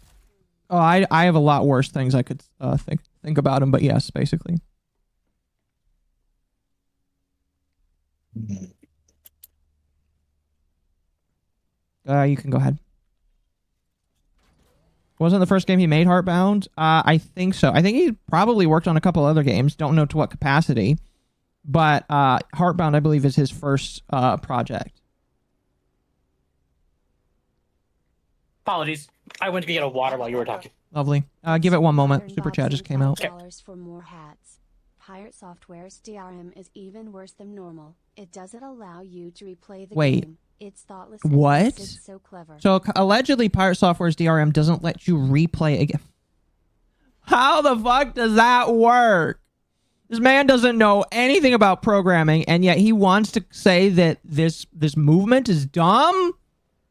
What? So, ironically, Undertale is similar to this. What is? Undertale. Undertale was programmed in Undertale's case, though, you can reset your progress. But the game calls you out for it. Yeah, but that's because it's part of the game in order to do that. I don't know if his game specifically is like silly and cheeky like that. But like that's so bad. Yeah. That's so bad. Oh, I don't like that. Thank you for the super chats, by the way, Chad. Very much appreciated. Giving the Yippee a cat today. Yeah, let me increase the size of the video. Chat, we have a new Yippee emote coming. Original hand-drawn Yippee emote. And it is the emote that will show you the size of the Yippee compared to me. Interesting. So, if you want to know the size of a Yippee compared to me, coming soon. TM. Okay. We good to go? Yeah. Talking about single-player games that do not need a server to support them. No. And as much as they want it to be about specifically games where it is a single-player game that has always online functionality, it would impact every live service game. No, it wouldn't. Again, instead of just that's his game. Single-player, always online games. No, that's not what it is. Stop Killing Games includes single-player games, but nothing about it is specific to them. He completely made that up, and I have no idea where he got that impression. It's the first line on the website. Stop Killing Games is a consumer movement started to challenge the legality of publishers destroying video games they have sold to customers. But the movement includes all this stuff from earlier, and he was mostly talking about the initiative. He didn't even get the Cliff Notes summary right. He missed all the QTEs and got the bad ending on understanding the initiative from the jump here. Ross I love that. is correct. This has nothing to do with just single-player only games that require an online connection, that when the online connection is severed, you lose access to the game. Like, yeah, that is included in all of this, but that's not Pause, by the way. the whole movement is about. And for some reason... I will say, single-player video games, all right, single-player experiences that you lose access to if you're not online, I think that's dumb. I think that's dumb. I think that video game companies need to stop doing shit like that, because that is actively killing the want to play games that are also single player as well. I don't like games that are quote unquote always having to be online. I would appreciate it if I could play a video game for once and have it be offline.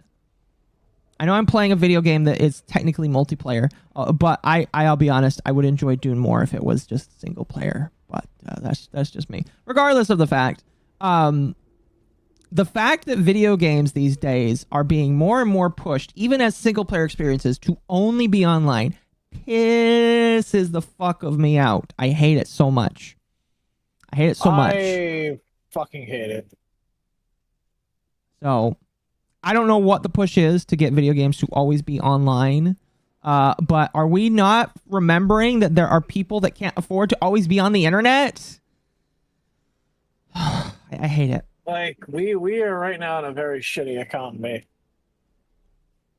Yeah, I just don't understand what the... Sorry,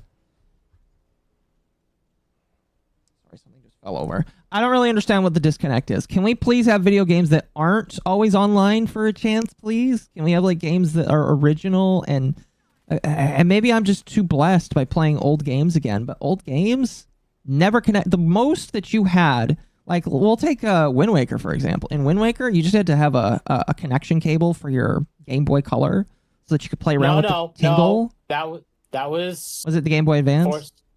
Well, it's on the Game Boy Advance. No. In Wind Waker, you had to connect it if you wanted to use the Tingle tuner. No, yeah, Game Boy Advance. Yeah, that's what I was saying. So, I thought you were talking about... No. I was talking about the Tingle tuner. You didn't let me finish. To be fair, actually, and there is the Wind Waker in Japan has a exclusive game attached to it as well. Mm-hmm. But what I was trying to say is that that is the most you had for internet connection, and it was optional. Thank you, chat. Yes, it was optional. You didn't actually have to do it. So I really don't like that we're being forced more and more and more.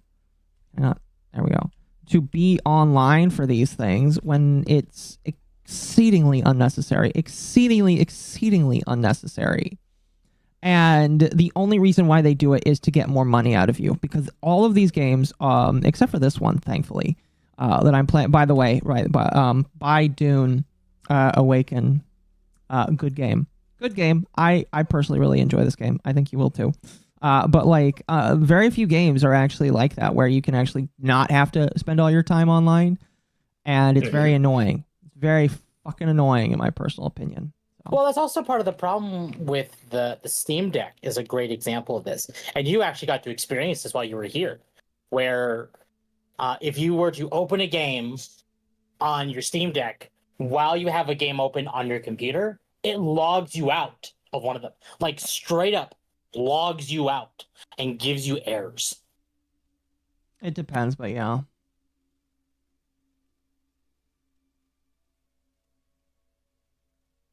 Anyway, you can continue. Okay. Pirate Software is stun locked on that, like fixated as if that is the actual like meat and potatoes of Stop Killing Games.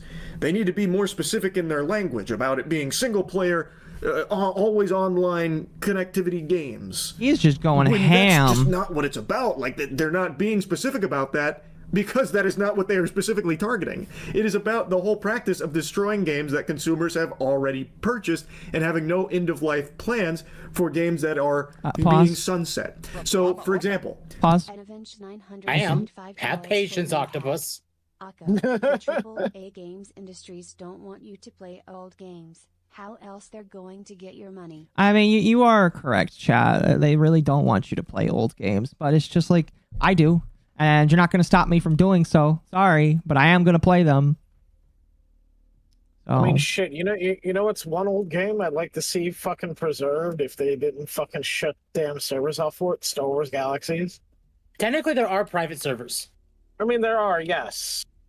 But I think a lot of people who are Star Wars fans are worried about, like myself, is the assholes, the corporate assholes from Disney wanting to have their servers shut down. Yeah. And as much as I like the Old Republic, which I'm currently playing right now, Star Wars MMO that seems to refuse to fucking die, I want to be able to play Star Wars Galaxies. Mm-hmm. Anyway. Well, ironically, Dune Awakening, people have actually compared it to Star Wars Galaxies. Really? Yeah.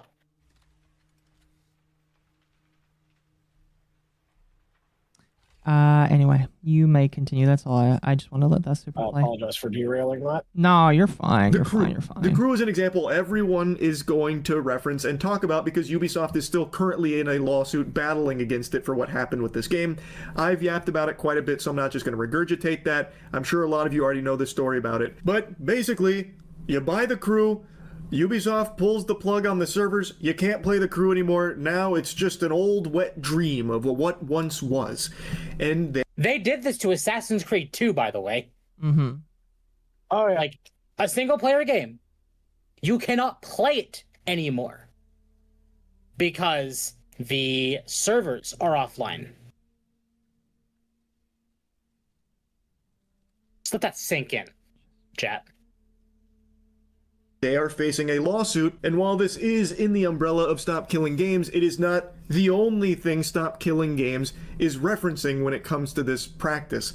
Pirate Software is so hung up on it being single-player games that people lose access to, when that is a component of it, but not the entire focus.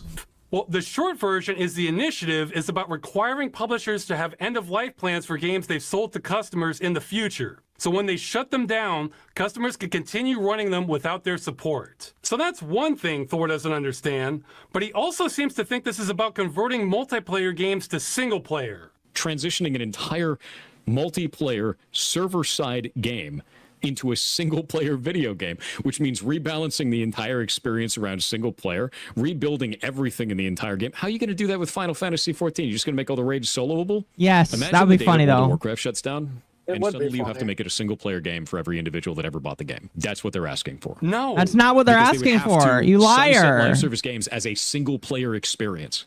The idea that suddenly you need to make every single live service game playable single-player offline? No, dude. Correct. No. This part is more confusing than Finnegan's Wake, because nowhere in anything on Stop Killing Games has this even been like a talking point from anyone besides Pirate Software. I don't know where he pieced this puzzle together. Like I don't get it. Like, if I'm gonna try and like really reach here and give like a charitable explanation for this take, maybe he's extrapolating based on the idea that if publishers have to have end-of-life plans for their games, that includes MMOs, where once the game is getting sunset, you're pulling the plug on it, you would then need to turn the game over to the community in a playable state, an accessible state, like give the code to them. Thus, it'd turn it into a single player experience, so the onus would be on the developers to rebalance their game to be a single player experience for them. I think he's even confusing himself. I guess. I have no idea. That still just doesn't make any sense, but maybe that's the tree he's barking up with that thought process. I really don't know, because Stop Killing Games at no point ever says any of these multiplayer games need to be converted to single player. That really is outlandish. And the more I think about it, like, the more nonsensical it becomes, because even in Pirate Software's hypothetical fanfic there, why would the developers need to rebalance the game? They would just turn over the code to the community and just it'd be in that state. They're no longer responsible for balancing the game. That's the whole point. They're not indefinitely supporting it. Pause real quick. They would just be responsible of leaving. Here's a chat brought it up. Fan servers exist. You know, again, like Toontown, Star Wars Galaxies, even like WoW Classic. WoW Classic, something that he's played. Okay, I would like to clarify. He started playing WoW Classic after Blizzard DMCA'd the original WoW Classic servers and then made it themselves. But he still knows. Oh, yeah. Which again makes me believe that he's outwardly malicious. Or he's either... Okay, so here's how it works, chat. He's either stupid or malicious. Here, I'm actually going to make a poll. I want to make a poll and you guys are going to answer the poll. Is he stupid or malicious? Stupid. I'm gonna You say can be stupid both. and malicious, yeah. Or stupidly malicious. Or That we'll is add a also fourth option. possibility. We'll add a fourth option for you guys that want to be funny. All right. The fourth option I feel like is a combination of all three options. Stupidlicious. No, furry. I mean, yeah, there's that is also a possibility. I mean, he is confirmed to be a furry. Oh. That is, I'm sorry, that is funny. There you go, chat. Enjoy. The companies wouldn't have to provide the exact same systems they use for the servers. Just have to replicate how the calls work. Could be done with Docker containers. Yeah. Absolutely. But these companies, that's the thing. They don't want to allow you to run your own servers. They don't want to allow you to keep playing the game. They want you to 100% completely, like, if there's one of two things that these live service game companies want. It's either for you to put 100% of your time into it, play nothing but that game, And then when they shut that game down, move to the new game and rinse repeat. Yeah, that's what he's advocating for, basically. So they want, like, just don't ask questions, just consume the product and wait. Exactly. Yes. That's all they want. Pretty much. Huh. That's what he wants. Or makes it sound like it'd be more difficult than it is. I mean, it's not really that difficult. Just release the code to the public. Once you're done with it, who cares? Unless you're thinking about you're going to make money with it later. But if that's the case, then maybe you should continue working on the game. Yeah. So. And people question why we give, like, at least me, like, why I give money to 14. Because they're still providing content. They're a company that actively says, hey, you're not feeling the game right now? That's okay. Come back to it when you're ready. It'll be here. Like, no, I don't think there's a live service game out there that's like, hey, it's okay to not play our game right now. Just come back when you're feeling it. Yeah. And it's really ballsy. Like, I saying in the same realm of spirit, it's like, it's really ballsy they're saying it because it's a subscription MMO. So the fact that Square can actually come out and say that's some big balls. Yeah, that is. Water is needed for But so no much company shit. out there does it. No live service company out there says that. They either don't say anything or they advocate for you to play exclusively their game forever. Yeah. And I'm gonna be honest, I'm just not for it. I'm not for it whatsoever. I'm not really a big subscriber to that. I would like to be able to play whatever I want. And that's why, like, when people are like, oh my god, you should have new content every week in Monster Hunter Wilds. No, I think I'm that's okay kind of stupid too. playing the new content when the new patch comes out, running my way through the content, and then being done for a while. That's okay. And if friends want to play it, cool, I'll play it with them. But Thank you for the 5. At Mercenaries this idea that live service games need to be perpetually played forever and ever is just disgusting. Including companies who were subcontracted and still have legal rights to the code. Thor makes it sound like it'd be much more difficult than it would be. Yeah. Mercenary, you bring up a decent point, but even still, like, if that's the case, maybe you could have more of an argument. But, like, I just think that in the most cases, video games can just be given back to people, especially when you're done with them, you know? Yeah. I don't know. Maybe I'm stupid. Maybe there's some bit. Here's the problem. Here's the massive problem that I have with Pyro Software is that's not even the thing he's trying to argue. He is trying to argue that it would be. He's arguing on the side of the developer, tugging at your heartstrings, like, oh, think of the developers, guys. Developers need your love no matter what. And it's just like, I'm gonna give you my love if you earn it, and you really don't make it sound like you deserve it if this is how you're gonna act. I don't like that. So, Mm-hmm. you know, I'm gonna make me one of those. No, yeah, completely agreed. His arguments are stupid. I agree. Yeah.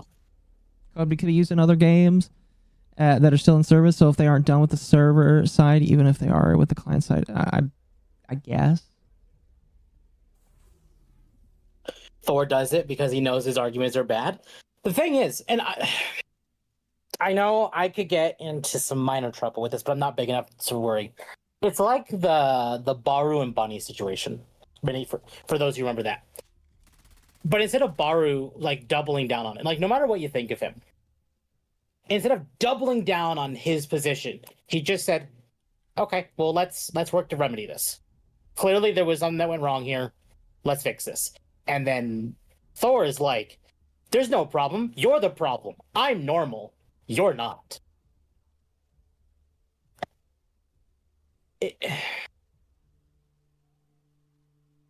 These people, instead of acknowledging when they fuck up, either take it on the chin or double down.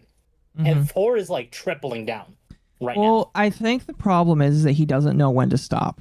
He doesn't know when to stop, and because he doesn't know when to stop, it's going to happen until he crashes and burns or until people forget about it.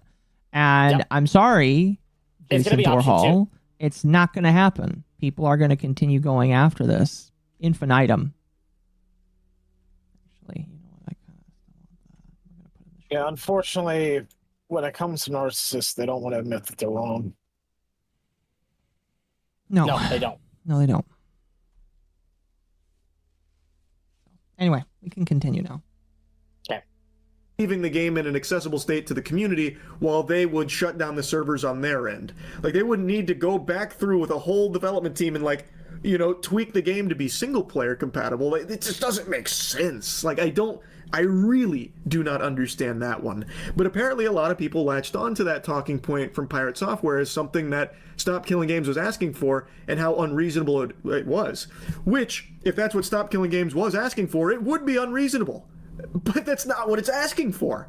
Nowhere in there does it say that it's directly targeting always online single player games. Oh, he's so close. He's so close to getting it. It is vague, and because of that, it will impact. He never has that light bulb moment.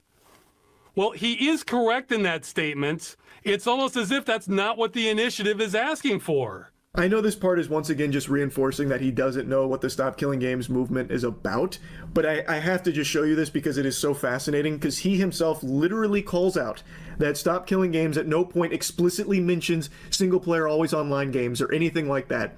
And for some reason, instead of following the breadcrumbs that would naturally lead him to the conclusion of, oh, maybe I misunderstood, maybe because it's absent here, that's not what this is actually about. It's almost Instead, like he's being malicious. He uses it then. as a criticism against the Stop Killing Games initiative entirely, saying it's just too vague. It's way too vague. The reason it is not explicitly stated there is because that is not what the whole initiative is about. It is not specifically targeting that thing that you keep saying that it is. I don't know how that never clicked. But those were his streams with a smaller audience. What does he say in his big YouTube video with over 1 million views that he had time to research? If we're trying to kill off the practice of developers putting together a live service game, pitching it as a single player experience, and then taking away support in the future. Now he's changed it again and is making up how it's about single see player how he games did are that? advertised. What is he do? Sorry? Do you see how he did that? He literally changed the argument. Yeah, he did. It's insane. Hold on just a second. It just keeps gaslighting them.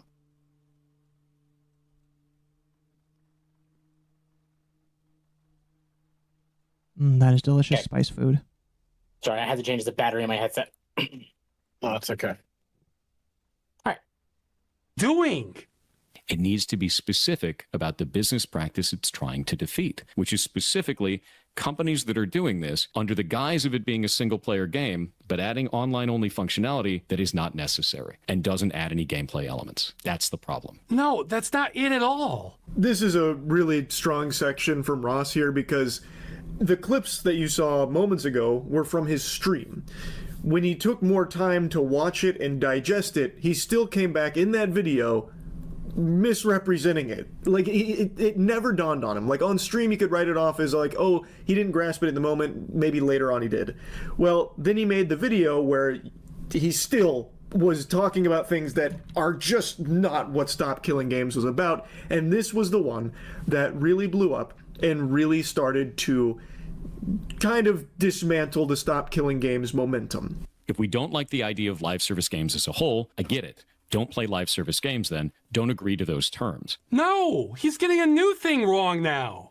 We're not against them existing. We're against them being destroyed with no recourse for the customer. Pirate Software then goes on to talk about like the business practice of misleading consumers into thinking that what they're buying is a product as opposed to a license to a product, which is a totally separate thing. And then he criticizes Stop Killing Games for not being specific about that thing that he is bringing up as opposed to what Stop Killing Games is talking about. So he's using that against them for some reason.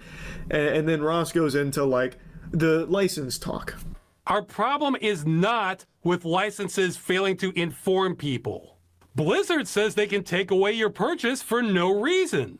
That sounds pretty clear to me. Which is bad. Our problem is those terms are so hostile to consumers and the medium that they should be taken off the table entirely. This needs regulation. Forget video games. If you look at basic commerce for hundreds of years, When you paid money, you either got to keep what you paid for, or if it was a service, you were told when your access ends. The vast majority of online-only games do neither of those. He's exactly right.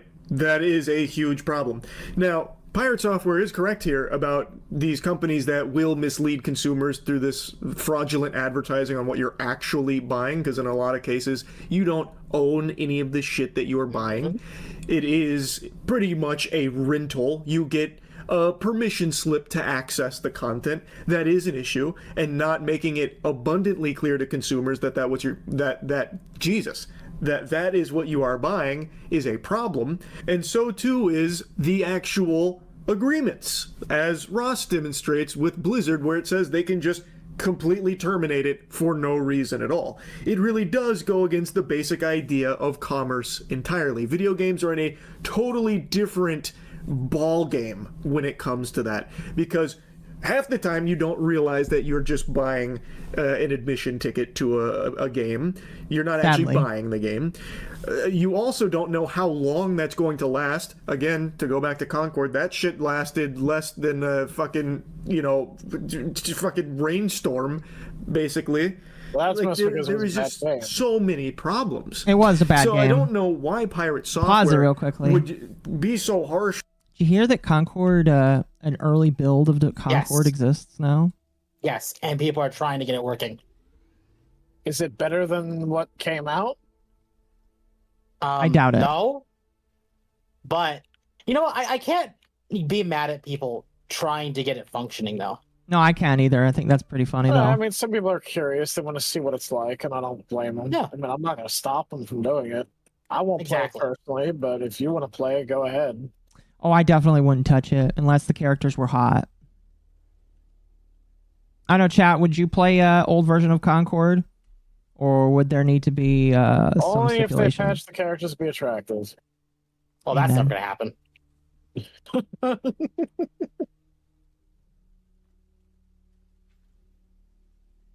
Amen, amen. Anyway, you may continue. I remember when Fleekazoid called it overweight watchers. Oh, that's so mean. It's true, though. It's mean, but true. All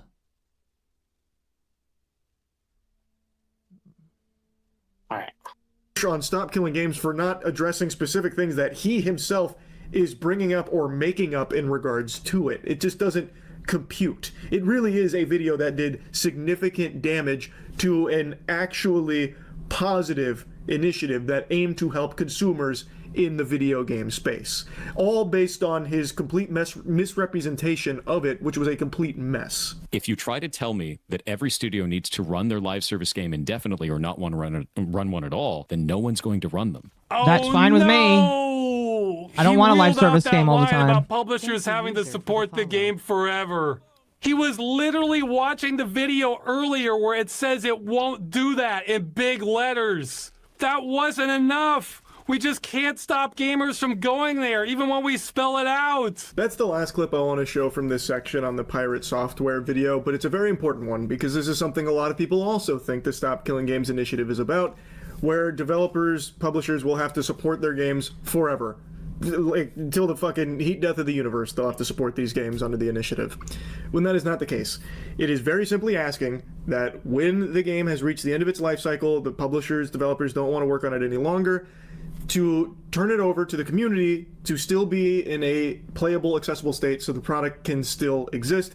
There is some more nuance, obviously, to how that works, given, like, publisher developer licensing and a lot of like the code, the binary, that kind of thing. There is a lot at play under the hood there, of course, but it is something that Stop Killing Games isn't naive to, and it is something that is talked about. But I'm not going to dive too deep into it. I encourage you to check more in on it. But this whole belief that it is about endlessly supporting a live service game, even when it makes no sense to do so and it's beyond dead and in the dirt, is ridiculous. No, that is not it's what dumb. it is asking for. That's not what it's asking for whatsoever. That it is. It's not. Pirate Software got that wrong as well. Anyway, I'll stop yapping about it, but as mentioned in the beginning, most of Stop Killing Games hasn't been successful in getting change. And Ross has dedicated so much of his life to this, and it's clearly taken a big toll. Now he's doing everything he can for this last ditch push to try and help. And there are two big things coming up that can do so. And it's what I linked at the very beginning of the at the very beginning of the video about the resources in the description. It's in regards to this. One is for the UK to sign a government petition to bring this issue before Parliament. Though, keeping it real, I'm not terribly optimistic about this one, since the government response has been a mess by every definition. But the one that has a lot of power, so much so I think it could change the course of gaming history, is the European Citizens Initiative. Now, I said I'm approaching this like a time traveler because with the trajectory we're on, these are both going to fail. Again, this one is crazy powerful, but the hurdle we just couldn't get past was that it requires 1 million signatures from citizens of EU countries, and we've only made it just under halfway. What a lot of people don't realize is that in the EU especially, it's almost a state of lawlessness regarding the practice of game destruction, is that the vast majority of games with an online requirement say they can be terminated at any time for any reason. Or Blizzard likes to say any or no reason. But which is retarded. According to the EU Commission, that might be a violation of Directive 93/13 EEC, which protects consumers against unfair terms in consumer contracts. So if that term is unfair, that means that part of the contract is null and void. He goes on to explain how powerful that can be because of what a mess that is. Because there is so much gray area with how the video games currently operate in regards to those protections, it would be a legal headache that would require an analysis of the laws or implementation of new laws that could lead to, hopefully, an improvement when it comes to gaming. So the big hurdle was the signatures, needing 1 million, and currently it's at like 460,000, so it doesn't reach the threshold. I've been very vocal from the very beginning about how little faith I have in petitions, but that's just from the perspective of an American. In America, petitions are more worthless than toilet paper. You're better off just writing what you want on a note to Santa Claus and shipping it to the North Pole than you are doing anything with a petition in this country. I don't know how different it is in the EU. Maybe it really is this powerful there that could lead to substantial change and improvement when it comes to games and preservation and all of what we've already talked about. Hopefully, I mean, that's really all that's left for the Stop Killing Games initiative, which sucks, but that's the position that it's in, unfortunately. And I wanted to talk about it because I really want to see something change with the games industry. So, I've said that so many times here's the thing that recently, sucks. but it's the only it really does suck that we have to rely on the EU just a little bit in order to get something to happen, because I know they don't give a rat's ass about these kinds of things anyway. But the EU, for all of their faults, for whatever reason, they're really good with consumer protection. And the America just does not have it. Don't know why. Don't get it. But the EU has it on lock for the most part. I blame the corporations being in bed with a lot of our politicians. Yeah, I can agree with that. Definitely, I can agree with that. But I don't get it. Don't understand it. But the EU, this is why it's so powerful. Because if it happens in the EU, game companies will either have to move to America or change their policies. And so I think there is a high likelihood that if they pass something like this, if a law actually was made, games would get better. At least the ones in the EU. Ones in America won't happen. And here's the thing. This can't be used like as a retroactive thing either. It will only be used for video games moving forward. That's the other thing that's kind of funny is like some people are like, oh, Pirate Software doesn't want this affecting his game right now. It wouldn't affect his game right now because his game already exists. It only would work towards games that currently have yet to be started. So don't really get why he's so butthurt over it, honestly. There must be something that he is trying to protect, that he's working on, but I don't know. It's funny, is what it is.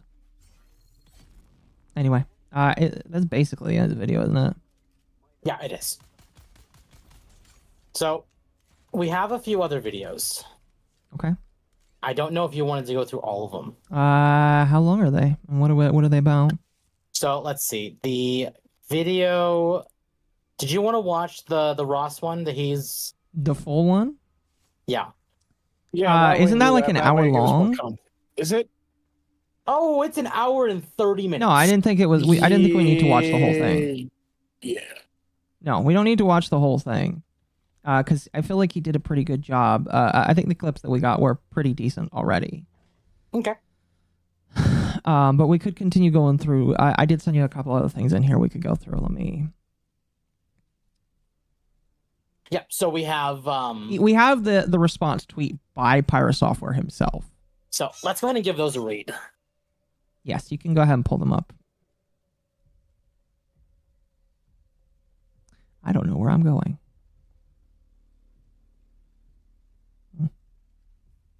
All right.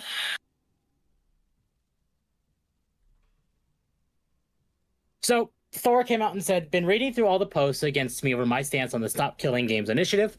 Tons of people calling me a liar or that I misrepresented the initiative. Because he did. Also, he did, yeah. Also, lots of content creators dogpiling on this to get their pound of flesh. Let's dig into what I already did and said. I put out 2 videos on August 6, 2024, and August 7th, 2024.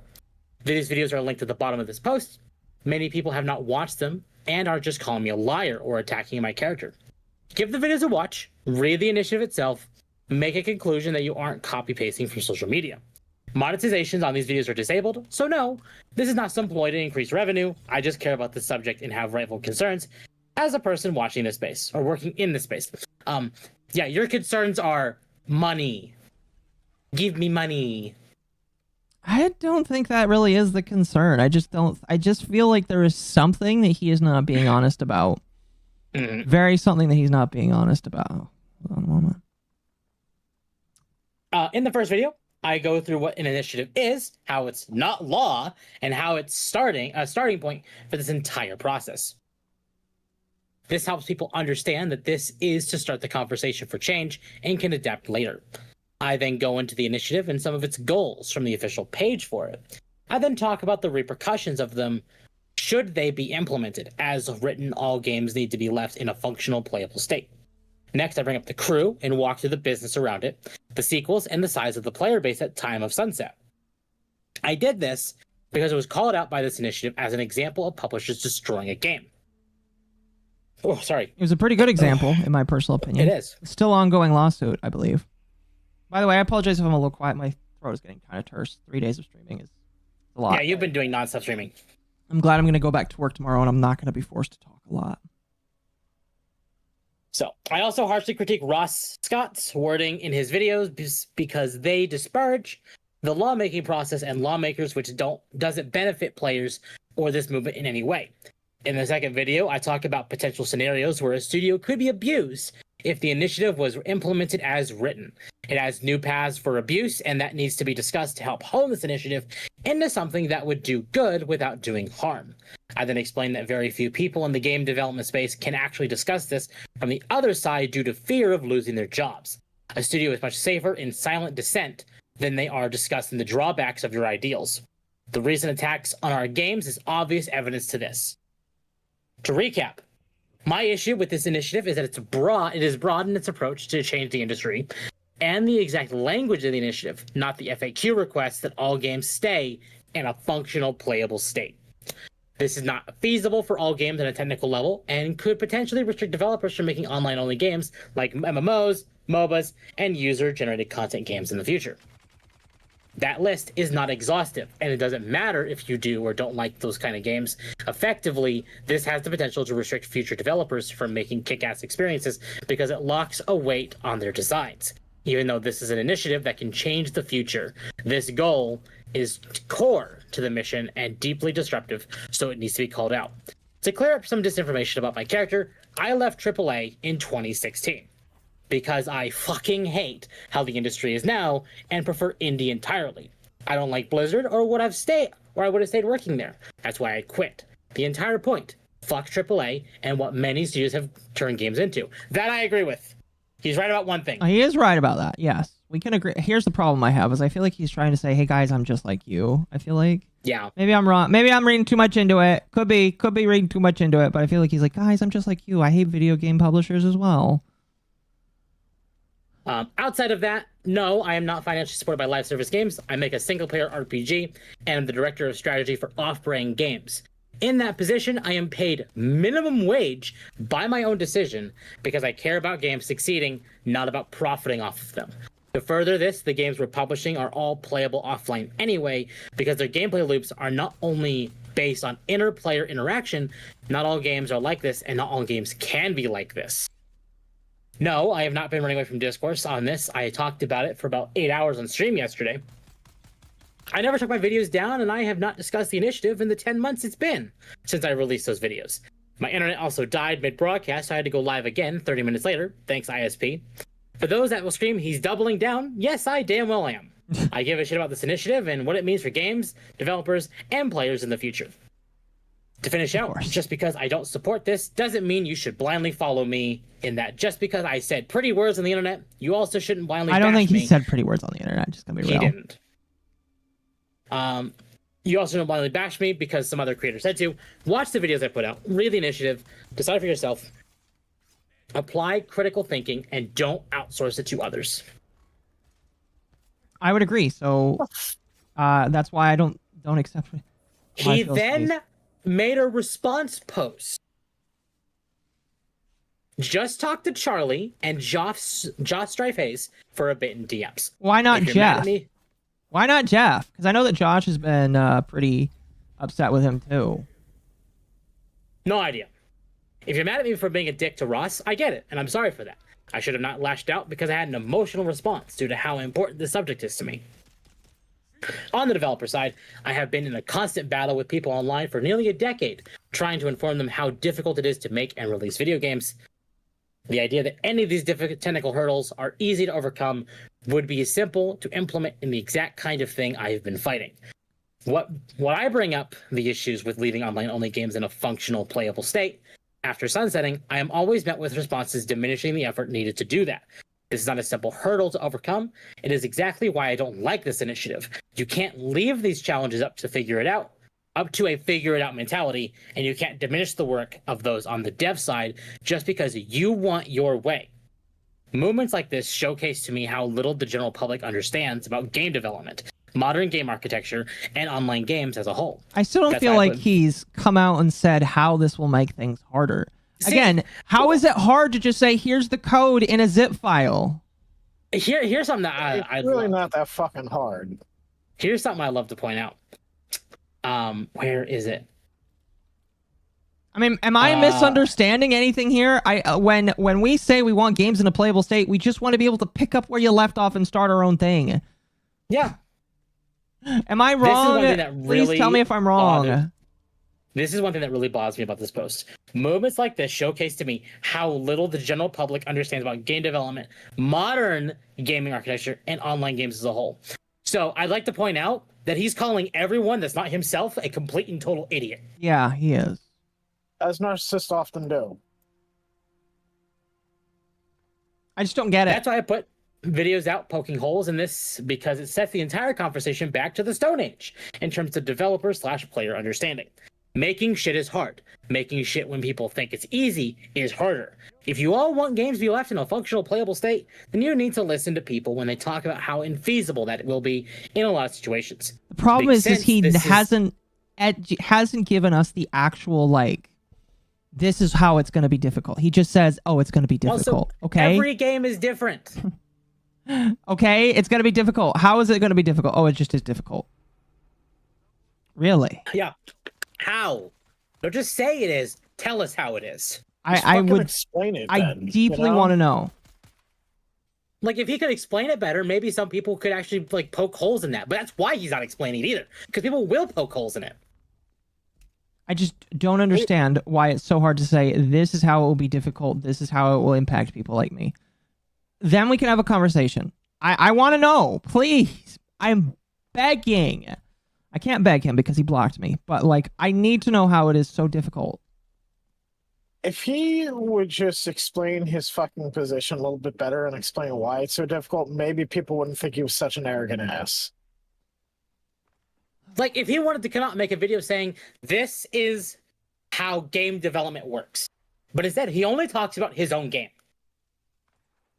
The one that he's struggling to develop as is.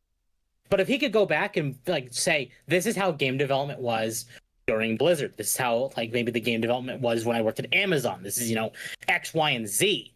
Don't just tell us, teach us. You want to claim you're a teacher for this space? Then do it. Be a fucking teacher. Well, it goes back to my thought process where I don't actually think he is a good teacher. I just think he's been able to waddle his way through a lot of different situations. And now he's at the spot where he's facing something where he's not the smartest man in the room. He's not actually the informed individual. He's just pretending that he is. And because he doesn't actually know what he's talking about, it's bad. No, absolutely. So, to finish off the post, if y'all want games to be left in a functional, playable state, then you need to listen to people when they talk about how infeasible that will be in a lot of situations. Since this is the initiative's primary goal, as listed on the ECI page, it's kind of important to resolve that. So he has responded to a few posts, and I want to bring up a couple of them. Okay.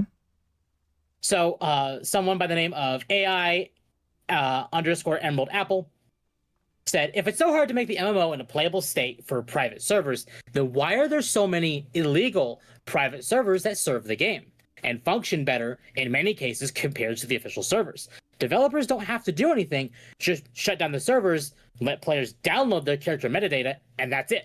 Basically expand the licensing agreement such that private servers become legal when the companies sunset their games. That's a good question. And Pirate Software responded. That's a really good question. I agree. He said, because they are done illegally. That's not an answer. When you don't have to comply with existing agreements or legal requirements. Once that enters the arena, you get to sit in the swamp trying to find a proper path forward, which is exactly why I'm talking about this. Then make it legal. I don't understand. And also, these companies don't usually go after it. You know how many years it took for Blizzard to go after WoW Classic? Hell, even Toontown Rewritten is an MMO. Disney is allowing it to continue running. And the reason why is don't make money. The reason why is because they don't make money off of it. They do it completely out of the goodwill of their hearts. Is if Disney is allowing it, that just opens the floodgates for everyone else. Like Disney's allowing it with Star Wars Galaxies. That's still going. They're still allowing it with Toontown. That's still going. He's saying it's done illegally, but these companies don't give two shits because they're not making money off of it anyway. Nintendo is really the only company that I've seen that would probably care about it. Exactly. But granted, they don't have an MMO. Yet. Please don't give them any ideas. There are rumors that they are working on one. Oh, God. So another one, at Jack Vania Dev, responded to the post as well, or to a different post specifically, saying, one dev to another, you lack the intellectual octane to maneuver this space. Many games, specifically multiplayer games, solved 90% of preservation issues decades ago. We just stopped doing it so we could push customers to the yearly reskin because that was more profitable. The problem has already been solved. It's strange to see a dev so lost on this. There are a few hangups with microtransactions, but that is a design problem and not a preservation problem. Full stop. Stay clear, man. Please. That is so good. I love that. Pirate Software responded. If you want to build an online-only game in that environment, you would need to support that throughout the lifecycle of development. Online-only games are made or broken based on players' demand for them. If the demand goes down, then the game dies. You don't really know when/if this will happen, but you can forecast for it and give a best guess. This means that over the lifecycle of the game, you will need to either be constantly updating those releasable versions. That means developer or tester time for every version of the game. Online games evolve over time. It's generally the point of MMOs as an example of this. That adds cost and pressure to every release and likely more hiring requirements to fill the need. A lot of smaller teams will just dip out as a result. This isn't work you can clearly do at the end of as your studio is collapsing. As a dev, you know that though, right? He's wrong. That's it. What he's suggesting is if the game company kept it going. But what Jack actively said was like, we solved preservation a while ago. The only reason that they didn't do it is because they wanted to keep pushing reskins. Mm-hmm. They could preserve it. It's Pyro just Software basically saying you can't preserve it. That's a lie. When that is a literally, lie of itself. literally the guy is like, I would have pushed for it, but the people above me said no. Actually, and Jack actually responded to that post. Oh, I hate him. I hate his actions. They went on to this for a little while. I hate his actions so much because I feel like he knows what he's doing. Again, it's either malicious or stupid or maliciously stupid. What is the vote at so far, chat? There's almost 200 of you in here. There's been 151 votes. So far, half of you think that he is stupidly malicious.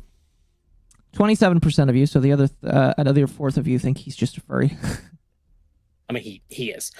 So Furry. Jack responded to that, saying we can limit restructuring with APIs. In your example of MMOs, even end-user communities have created their own APIs to facilitate when none existed. Sure, things may get deprecated and you need to update, adjust, etc. But that's part of the business of running a service that requires maintenance. You're doing it anyway. Build it smarter on the onset and you'll be fine. Wait until everything crumbles and you're toast. This is Dev 101 and starts before production. As a dev, you know that though, right? Next question. Oh, this is beautiful. Thor responds again. It seems you might be talking about running a distributed architecture, which doesn't work for all game services. You cannot do this when you need the source of truth to be kept from players to ensure a level playing ground. Outside of that, an API is just a communication bridge. What is your intent with an API, and what would you be communicating over it? And the challenge is the issues I brought up. Jack responds, oh God, oh no. Oh no. Do you want me to read this last post from Jack Vania? Yes, read all of it. Okay. Sorry, I need to drink of water because this is a long one. You're good. Chat, press 1 if you think that this conversation would change your vote from stupid or stupidly malicious to just straight up malicious. No, he's just straight up malicious at this point. So, Jack Vania responds, this won't work for everything, but in our example of a bog standard multiplayer game kept at the end of life, I'm going to assume you mean source of truth to mean trade secrets or code or whatever. I have never heard of engineering being referred to as source of truth, so you'll have to excuse me. Let us start here. I can give someone an engine like Unity and a couple of videos on YouTube, and they can make a game without A, ever seeing the engine's code, B, knowing how it works, C, modifying any of the engine, and D, etc. Unless you reverse engineer, which most ordinary users won't because that's who we are talking about here with Stop Killing Games. The average user who expects to click an icon and have shit work, not the custom modders, private server engineers, etc., we can obfuscate. Decompiling, crackers, hackers, modders, etc., is the cost of doing business and the cost of participating as a consumer. You will never stop this. I thought you used to hack. You can't stop this no matter what. You should know this. A few friends made a popular indie game with Playmaker for Unity. I thought it would bite them early on. It did, but we can partially thank the Switch for that. But they kept at it. Game is fine, sold millions, very happy. No engine knowledge needed. These aren't problems the end user needs to solve anymore or care about. Steam largely solved the distribution problem, and while there is still piracy, it's far easier and safer to just click on a sale button. Easier/better for the end user, and nobody needs to drive to Egghead Software anymore. No driver's license required. Bad analogies aside, ideal for every game? Not at all. But most games the SKG initiative would help save won't require heavy lifting, which wouldn't be heavy if you move into development with end of life in mind from the jump. You definitely sound like you worked in AAA because you seem to think the development is reactive and not proactive. I can understand that since AAA often believes you can solve a problem with money and bodies, so they don't plan ahead very well because they can afford not to. For me, I'm just lazy. Having to go back and redo work because I was being reactive and not proactive sounds bad. So I just do it right from the onset. Maybe that's where we differ. I like saving time and money, so I plan ahead. doesn't mean I won't have to come back and fix things I break or tweak or add, but understanding what you are doing, planning, go a long way. And if that sounds like too much for a developer, then they can reduce the scope until it works for them. Critical importance is knowing your fucking place. Imagine that. Like the customer spending within their budget, good developers develop within their budget and capabilities too. That's more Dev 101. Proactive, not reactive. Don't bite more than you can chew, etc. If you can't ensure the product doesn't end itself and the customer loses out without a refund, don't make it. You're hurting, not helping. But everything about your takes hurt the industry. They hurt other devs, and most of all, they hurt the customer. None of this is hard. I can see how you think it is coming from AAA, but damn, son. Learn to be proactive and not reactive, and you will find how much easier and less stressful things are in short order. Doesn't mean there won't be stress, but you have a lot to unlearn about whatever the hell you were doing before at AAA, because it sounds stupid as fuck. Let's be real. Most of AAA is run by smooth-brained shit sacks who do. So I do feel for anyone cutting their teeth in that spice. They miss some valuable lessons. I've seen indies with zero experience to get right the first time out. There are no reasons why it can't be done. There are only excuses. As a dev, I will gatekeep the shit out of my peers, and the customer should do the same. Amen. You can be a problem or a partner. We will only keep one. These are solvable problems, no excuses. I'm sorry. Okay, well, you're now getting a follow from me. Yeah, that guy's pretty pretty smart. Pretty, so Thor did not smart. respond to that. He didn't respond to that. No, he didn't respond to that. It's almost like he put Thor in his place. You don't say. Oh my god. Jesus. Yeah. That's beautiful. I have nothing but hatred.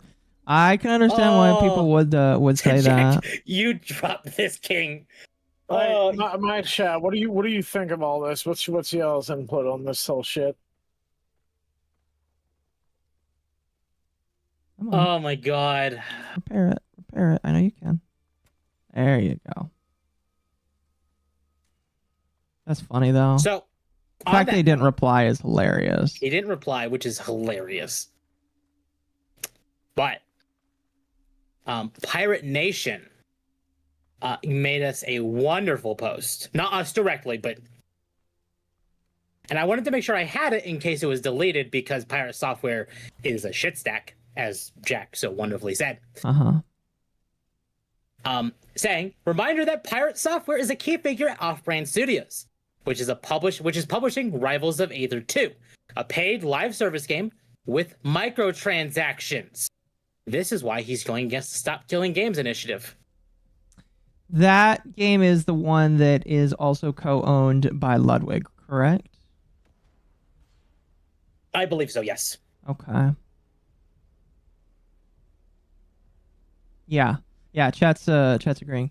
Where do I send this twit longer? If you have something long that you want to post, I guess you can say it on Twitch. Because, like, I know that YouTube has kind of a limit for how much you can say. Twitch or Kick. Actually, go to Kick. I like Kick a little bit more right now than I like Twitch, so go to Kick. We stand Kick users. Would like to get a foothold in Kick, but I am... Just start. Just multi-stream. It's slow. It's been a really slow crawl trying to build an audience there. Holy shit. This is probably why ROA2 has mixed reviews. Yeah, right now, that's the game that they're talking about, right? Well, let's continue going through this, but like, I know that Ludwig has jumped in, because Ludwig has been in a lot of shit. Thank you for the follow. Ludwig has been in a lot of shit recently, and one of them is because of how he decided to handle the Mango situation, and now he is in shit again because of his defense of Pirate Software. Blank defense of Pirate Software, essentially. Real quick, I need to use the bathroom. Okay, that is fine. That is fine. That was fine. Howdy, is Lore Master. Alexios. Sorry. I want to toss this link to you about how I knew Thor. Are you saying that you actually knew Jason Thor Hall before he became Jason Thor? I would love to hear it. It should work in Kick. I don't think that Kick has like a message limit. They don't appear to have a message. YouTube is the only one with a message limit. YouTube is kind of wonky. I knew Jason. Oh my goodness, that's insane. Unfortunately, I don't have a way to verify that, but I will take your word for it, sir, at the moment. I know Ludwig because he's connected to Germa. Yeah, Germa's a good guy. We like Germa. This isn't a good look, as I said before, on your YouTube. On your YouTube videos in the matter, you gave me gigabytes of... Whoa, jeez. You gave me gigabytes of ROMs back in 2007, where 1,000% for the preservation of the properties no one cared about. Even did HD reimagining of your own IP from 2005. Your fast food ward flash-based bullet hell game where the final boss was spam. Remember, because my associate Brad Moore was in the same class and had shown you the curriculum I wrote for Miss Virginia. Whoa, this is a lot of information here. I feel like some of this would make more sense if Pirate Software was here, but unfortunately, I'm going to assume this is information. Lore Master is the reason that he is a furry. If you are the reason he is a furry, I don't blame you, because I just think it's kind of funny. It's more of a joke, but that's really funny. I don't know if you have like a picture of him in a fursuit or something that you could share. I'm not gonna. Be hysterical. It would be hysterical. I mean, like I don't think he ever did dress up in a fursuit. I think he was his persona was his persona is just a ferret, which I don't know. I'm not gonna say anything weird about him because it is my personal opinion that like. Unless these kinds of guys actually give more weirdness off, I try not to say anything about them. Pirate Software, as far as I know, has been trying to do very nice by animals, so I don't think he is like that kind of weird furry. Yeah, thankfully. Yeah, but Pirate Software is against basic ownership rights. The guy is gross. We are paying money for games. I mean, paying money for games is different. I think I'm okay paying money for games. I would like to keep my games. I don't know how to I want to keep what I paid for. Yeah. My ex was a not safe for work artist, and I was a webmaster for an ancient pay site. I can't post a link because there are kids here. That's fair. I mean, you can DM it to me if you want. I'm not going to share it outside of this. But that's pretty crazy. You can DM me on Twitter if you like. It's up to you. His persona is a ferret? Yes, I am pretty sure it was a ferret. That's not surprising. Like I can't remember where it was, but like there's pictures that show that his persona was a ferret. It might have been on the farms, so it may be a little dubious about the authenticity of that. But people are saying that his persona was a ferret. Yeah. Which again doesn't really matter. I don't think that he's like a weirdo furry. I'm just saying that like aren't all furries are weirdos to some degree? Not necessarily being a weirdo is a bad thing, but like... No, listen, everybody's a little bit weird, all right? Them anime people are a little weird, in my personal opinion, but like... I want to use me as an example. I will dip their cookies in Coca-Cola. Like, I'll admit, I've dabbled into that sphere. I have it's to weird. at one point. It's very weird. Like there are tiers of weirdness when it comes to furries. I once like out of curiosity dabbled into it, and about a month or so I was like, yeah, this isn't for me. When I had so many people try to force themselves on me, I'm like, I'm not gay, dude. Yeah. That's where it gets funky. I am the Dapper Devil. Okay. Like, I may be somewhat questioning, but I more lean towards women. Absolutely agreed. And if I say no, it means no. Yeah, exactly. And a lot of furry men, especially. I am unable to DM. Oh, there it goes. Never mind. We don't win our basic ownership rights. In a few years, a lot of games we paid for will disappear in front of our eyes. I agree. Pirate Software is cursed after his trash behavior. The guy is done. We've seen the dog titties. Indeed, you have. Well, I will not say the name of the website because, again, like, you know, I will respect that. Yeah, just Just don't make it your personality. There you go. Exactly. Exactly, yes. Don't make that shit your personality. So right after all of this wonderful stuff, people started digging into pirate software even more. Mm-hmm. And did some digging into Heartbound. This is stuff that, again, has been kind of known. The only difference is now, because here's the problem about what's happening right now. The Stop Killing Games movement was kind of like in between him actually growing as an individual and blowing up. Now that he's blown up, he is having all of these previous controversies show up basically in his DMs, and he is forced to kind of acknowledge their existence. If that makes sense. No, yeah, absolutely. Yeah, so in my chat, Alexis just said, have any of y'all ever heard of Louis Rossman? Yes, Louis Rossman's a good guy. He's a right to repair guy. Love the guy's content. He moved away from New York, and I think that he is every day better for it. Love the I love his he content. has also covered Pirate. Yes, he has. Pirate mentions him as somebody that he's talked to.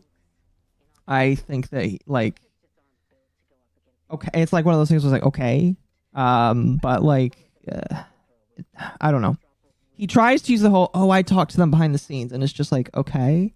That doesn't mean that they agree or disagree with you. That just means that you had a candid conversation, allegedly. And whether or not they can confirm, I would prefer that they confirm that before I agree with them. Mm-hmm. Absolutely. Look at all these mechanical parts. This is awesome. Anyway, continue. So, a user on Reddit, now this is a post from Pirate Nation, so I didn't go looking for this, made a post on Reddit, Pretty Basket 2082, saying, I reviewed Pirate Software's Always Online DRM in his single player game and got banned from its Steam hub. So he actually made a review, and I have the review. I actually posted it in our docket, so I'd love to kind of even skim it. Okay. And this is his DRM. Yes, so he actually made a review on Heartbound about the DRM. Now, before we continue, would you give a brief overview for the people that may not understand what a DRM is, what a DRM is? So DRMs tend to be... what is the exact term? Hold on. I only asked you because you're the smarter one here. No, I know. I'm forgetting the actual abbreviation. Basically, a bullshit system they put into place to prevent the games from being pirated, where you have to play the game online all the time, even if it's a single-player game. Exactly. Digital rights management. That's it. So, what the DRM is basically saying it's a built-in copyright that can also be used as an anti-cheat, depending on how the DRM itself is built. So essentially, it is a way for him to basically say, this is mine, you can't touch it. Beyond the usage that we allow you to have. Exactly. Okay. So,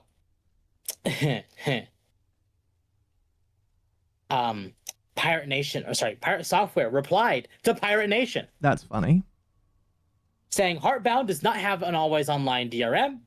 The game checks to see if it is running through Steam in online or offline mode, and also checks to see if a person running it has from a few piracy sites. We know repackage it with malware. If a hit detects it, replaces the text telling players to contact me over Twitter. Each time someone contacts me, I ask them where they got the game, and if they got it from a piracy site, I walk them through the process of rudimentary scans using Windows Defender. Then I give them a key to the game. He puts malware in this game? No. What? No. Let me reread that. Okay. The game checks to see if it is running through Steam in online or offline mode.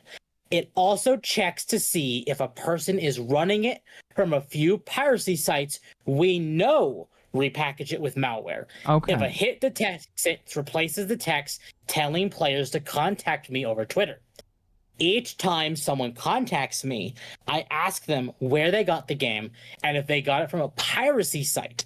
I walk them through the process of rudimentary scans using Windows Defender. I then give them a key to the game. It's almost always young people that do this, and it's not their fault for pirating a game they want. Piracy is a service issue. Your game is too expensive, it will be pirated. Your game is not available, it will be pirated.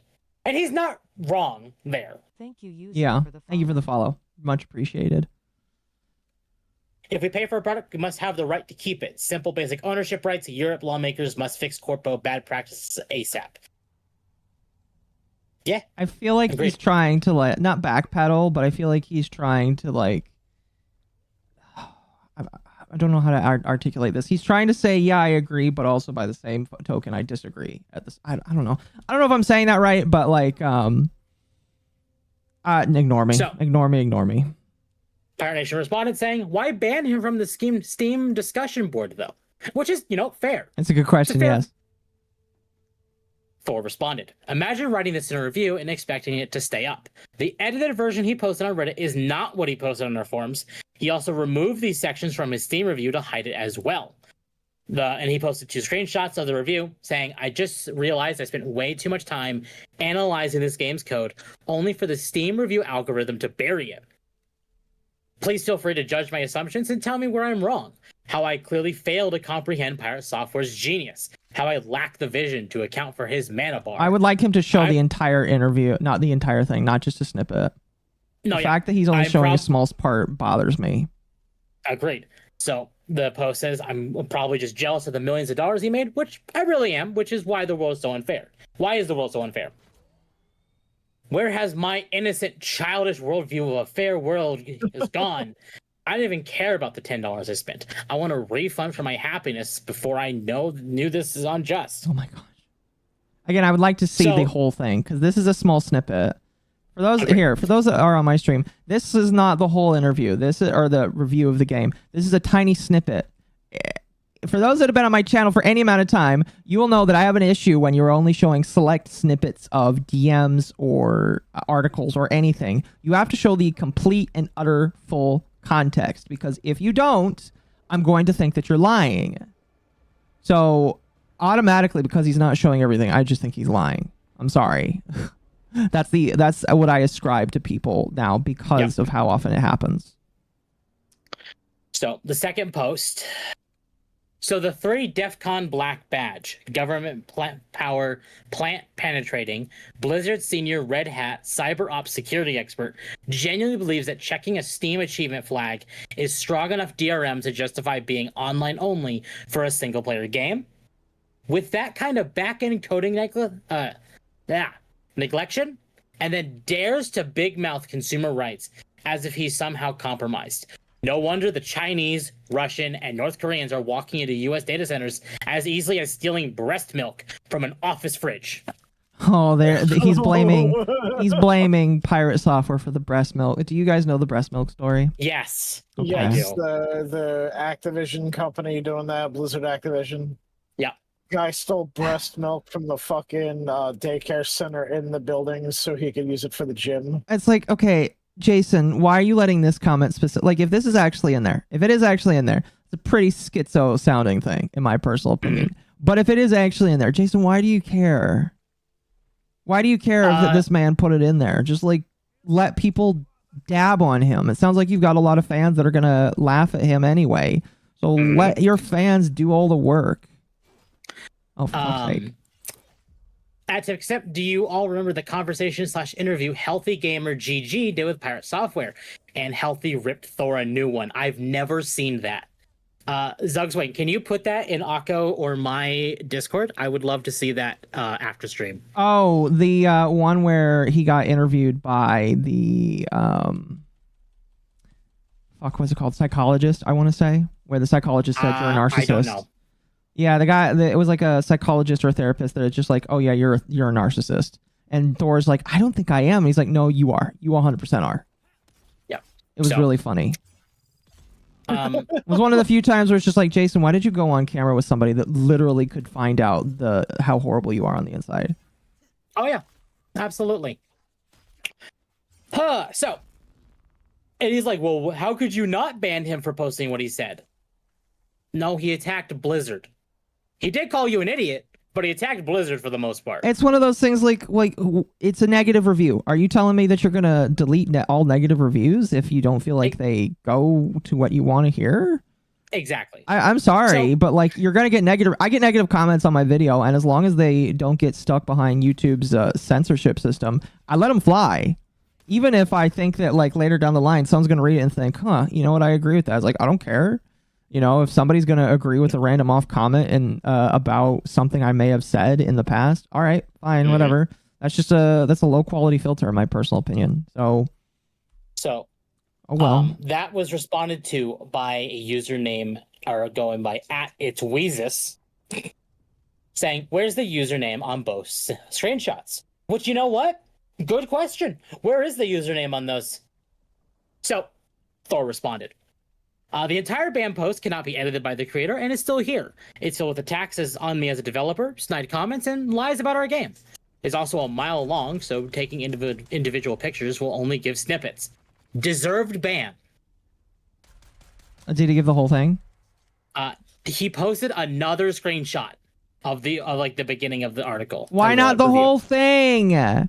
I don't care if it's going to be a long screenshot. Just like take multiple screens. Okay, so here's what you could do. Here's another fun thing you can do, chat. If you have to take copy and paste because it's going to be a long thing, you take the first screenshot. Then in the second screenshot, you include a couple sentences from the previous screenshot so that you can prove it's the exact same thing being said. That way, people can say, okay, that's the exact same thing. Cool. He doesn't even know how to do that. This motherfucker's supposed to be a hacker, and he doesn't even know. Yep. So Weezus actually fucking responded one more retard. time, saying, I would say fair point if I didn't see reviews like this on the regular for other games. You know, as a grown adult at the age of 26, my first thought, if I had released a game on Steam and this was a review, I would ignore it and move on. Your reputation is fucked as is. Yeah, the fact that he can't even ignore this is just like, dude, you are so cooked, in my personal opinion, that you can't even ignore this. Yep.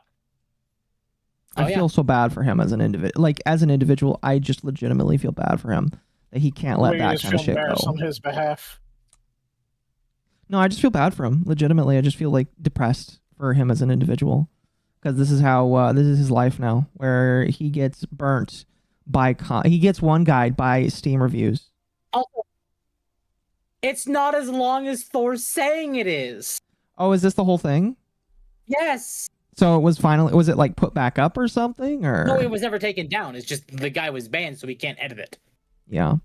Kit Boga invited Jason to his channel. He did. He's banned off of the community forums for Heartbound. Okay. So, the review. I'm gonna move it to this screen and Discord over here, so I have a lot more screen real estate here. Because this is it's quite a big one. So that's the full review. A technical autopsy of Heartbound's always online DRM. Wasn't impressed. As a below average developer, I downloaded Heartbound purely to evaluate the claim that its always online DRM is essential. Pirate Software has been vocally opposed to movements like #StopKillingGames, while simultaneously boasting about his expertise in cybersecurity. His ego got so inflated, even Pyrocynical made a video about him. That's how I found out about him. Yeah, that's actually pretty bad. So what I'm hearing is another furry found out about him through other furries, and now the furry is judging the furry. That's kind of funny, in my personal opinion. His main justification is that the game must be always online, even in a purely single-player game, to verify Steam achievement flags as a form of DRM and anti-cheat. To be more specific, core gameplay abilities are locked behind these achievements. But is this solution from a well-respected security expert any good? Fundamentally, no. Tools for Steam Achievements API, YKWIM, easily spoof achievements and bypass these checks. The achievement check is entirely client-side and trivial to manipulate. I ran the game in a sandbox VM and spoofed the requests, my monitor traffic with Wireshark, and there was no evidence of server-side communication. DRM approaches that can be bypassed that trivial aren't groundbreaking security innovations. It's a friendly suggestion, and it's not unpirated. His words. For this, he is willingly misinterpreting EU digital preservation legislation and defending a model where developers are legally able to shut down a game at any time without notice. Blizzard's EULA even states that they don't even need a reason for sudden shutdowns. Let's check if the rest of the code can hold up to a security expertise. First, it's made in GameMaker, the prime example of a security risk engine, or game engine, using standard tools for GameMaker games. Again, YKWIM. I examined the decompiled bytecode. Some statements below may be assumptions from decompilation artifacts. I have also skimmed through his VODs for cross-referencing about the coding style appears consistent to what I saw. No evidence of anti-debugging, encrypted bytecode, or integrity checks. No use of dynamic code loading or runtime obfuscation to deter reverse engineering. The binary shows no signs of packing, encryption, or compression, e.g. UPX, the Meta, Enigma. The strings are stored plainly, in no obfuscation or dynamic reconstruction detected. No debugger detection, or it did a very bad job. No threat hiding or anti-hooking. I attached a debugger, hooked functions, and used breakpoints without issue. No code injection tested. Further, but not fully verifiable, there appears no signs of self-verification. No checksums, no tamper flags, no anti-tamper, no anti-hook, or runtime integrity systems. Maybe I wasn't thorough enough, but I had far too much insight over the game's logic. Also, relies heavily on switch statements, magic numbers, or in hard-coded logic. This could come from the decompilation. For a bottom-of-the-line software developer, me, who was forced to follow DIN ISO, IEC 27001, and 27034 standards just to pass industrial cooperation guidelines each year, it is kind of depressing seeing the code quantity, quality, maintainability from a well-respected public figure. Maybe those maintainability issues are coming back to bite them now. Updates seem slower. I wouldn't be surprised if working with that code base has become more frustrating than fun. Cheat engine test. Memory regions are players or for player stats, world state, and logic flags were easily located, readable, and writable. No custom address randomization beyond standard OS ASLR. Modifying gameplay values was possible. No correction or integrity checks observable in my short testing time. Save files. Stored in plain, human-readable text. No, cheaters are sadly not illiterate. No cryptographic signature, no HMAC, not even a CRC check. I even found a GitHub, a tool to manipulate the plain text.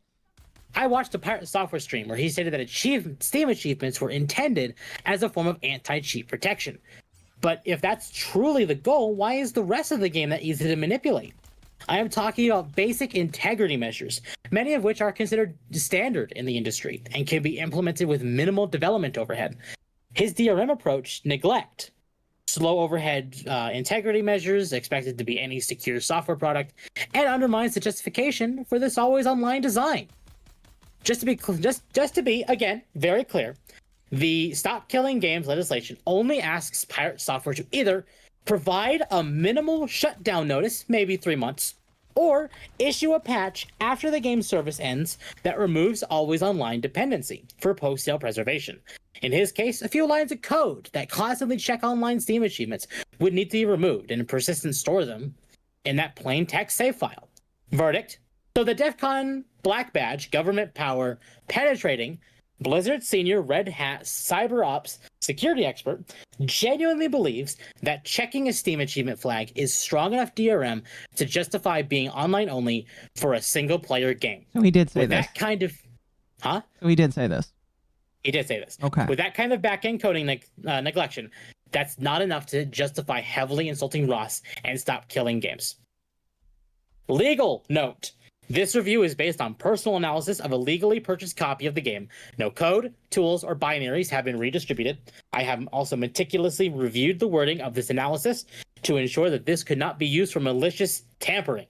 This review focuses solely on evaluating the game's implementation and does not promote or facilitate unauthorized modification. This commentary is intended for educational and critical review purposes only. And Pirate Software responded. We read this developer response earlier. Yeah. Just kind of like he didn't set up a save system, but an achievement checkpoint. Here's my question. If the achievements are how you check it and there is no real save point system, are you telling me that I can only play this game once? Isn't this game it's like $20, right? $20, $30? I think it's $10. $10. I wouldn't pay more than $10 for a game I could only enjoy once. I'm sorry. If I No, can only I play the game once, completely I would agree. only pay that much money. I completely agree.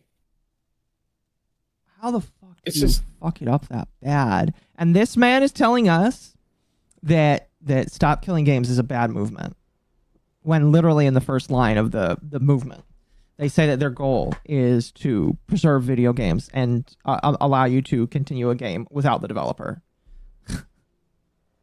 Yeah. I need to know who took this man seriously so I can ask them why.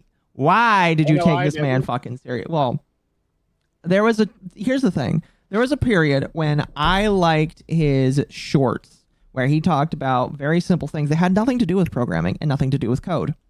I like those shorts as well, but it's just like this whole thing, this whole situation has been a big mask off moment for him. It has. I mean, like, this is the second or third mask off moment. Like, I'm sure that there are people that really enjoyed him up until this moment, probably. But like, I am of the opinion that how many more mask off moments is this man going to have before people recognize and just stop giving him any attention whatsoever? I imagine that he's probably asking himself that question too. It's just like, how much more bullshit can I get away with before these people realize I'm actually like a fake? He was a Darman ripoff? Damn. That's mean. Considering that you were a friend, that's mean. Also, the Dapper Devil did say I could say this. So there was an old website that Jason assisted with where he was supposed to animate a few images for said website and give access to the website. And he never did so for multiple years. And they jokingly said, quote unquote, "You owe me, Jason." It's kind of fun. Yeah, this is here, let me, will this work? Allegedly. Yay, it does work. It is allegedly. I believe you. But that's kind of funny if that's the case. That he didn't even give you access to the website. That's insane. That is insane. Oh man. Epic. Yes, it was Epic Lore Master. Yes. Why? I don't know. I'm just gonna walk. I'm gonna walk in circles. So let's move on. My autism is gonna keep me in circles. So anyway.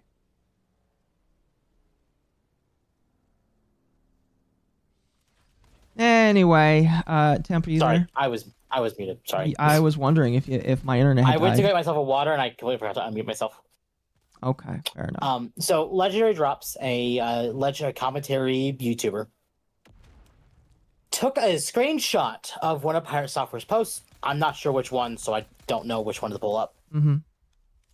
But it's a response to a post where Pirate Software said, if you create an environment that puts heavy restrictions or roadblocks on making online-only games, then you will get less online-only games and more single-player or couch co-op games. This isn't hard to understand. You have 2 entire videos to pull from where I list my show all. And he says, I fail to see the problem here. Yeah. It's not that live service games are bad. It's just, we need to see less of them. I would prefer to have less of them, Jason. Like, I'm okay I would prefer to have less of them. I am fine, personally, with more single-player games. I feel like chat would be okay with that, too. Yeah. Absolutely. Honestly, the thing is, there haven't been like the industry has been more focused on co-op games and fucking multiplayer titles. There haven't been too many like single player experiences, at least nothing good. That don't require the internet. You have to add that in there. Yeah, that don't require the internet. So my apologies. You're fine. Yeah, it's getting late.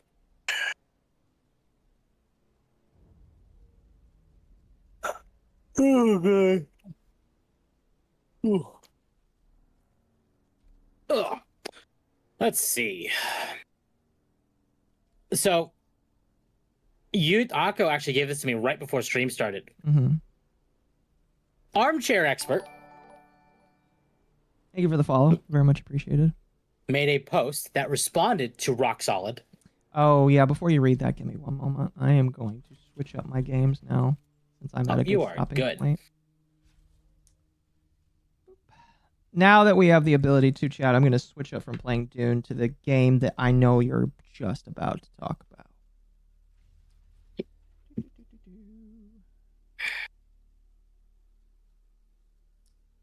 Oh, goodness. Go ahead. Go ahead. Okay. So, Rock Solid said, arrogant, narcissistic Blizzard Nepo baby, massive drama queen that refuses to take any accountability, pre-watches video games to act smart on stream, alleged DMCA abuser, purposely misinterprets Stop Killing Games and doubles down on it. Why do people like this guy? An Armchair responded, saying, it's not alleged. Pirate did actually attempt a DMCA takedown of an indie game, or indie Steam game, Idle Streaming Bonanza, because the dev made a bait post on Reddit implying that he added a parody version of Pirate software, shown below, into the game.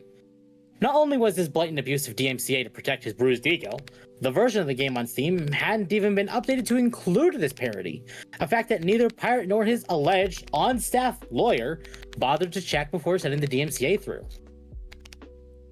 And... Not a lawyer, by the way. Not a lawyer. I have to bring it up. Ava responded, our resident lolly. So I'm going to go ahead and send this to Cronus. I've interviewed and spoken with private parts of Anarchy Studios, the individual who made Idle Streamer Bonanza. He only recently got his game on Steam. That's how long this DMCA claim has messed him up. Yeah. This isn't alleged. Thor absolutely abused Steam's DMCA system to take down a game over content that wasn't even yet on the Steam version of the game. By the way, chat, this is the game that was DMCA'd. I think it's another creator. Oh no, it's just another person on social media. Razor Sharpfang responded to another post by Armchair saying, didn't they specifically have voice snippets of Thor in that game? If you can't take someone's voice you scraped from the stream and use it as content. Armchair responded, nope, only in the video they posted to Reddit. The version of the game on Steam never had any material from Thor's stream inserted into it, and that was what Pirate Software DMCA'd. Razor responded, if that's true, then it should be an easy win by the devs in question to counter-sue for damages and liability. That is, if the premise of the DMCA was unfounded, then if it does go to court, the court should side with the dev, right? You go roll them in. And then the last part of that post, Julian Roy responded, another person on Twitter, Pirate Software dropped the DMCA after the backlash, but didn't apologize. As usual. Yes, chat. This is what he DMCA'd over. His voice never made it into the game, by the way. The voice that is playing and that you occasionally hear is not even his voice. It's somebody else that is boss on you. You called run. Is like a similar sounding voice, but not even the same. Pretty much. Huh.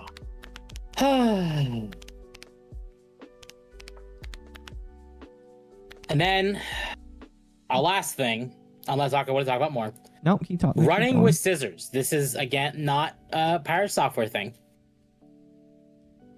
But Running with Scissors made a post saying, there are 3 types of people against the Stop Killing Games movement.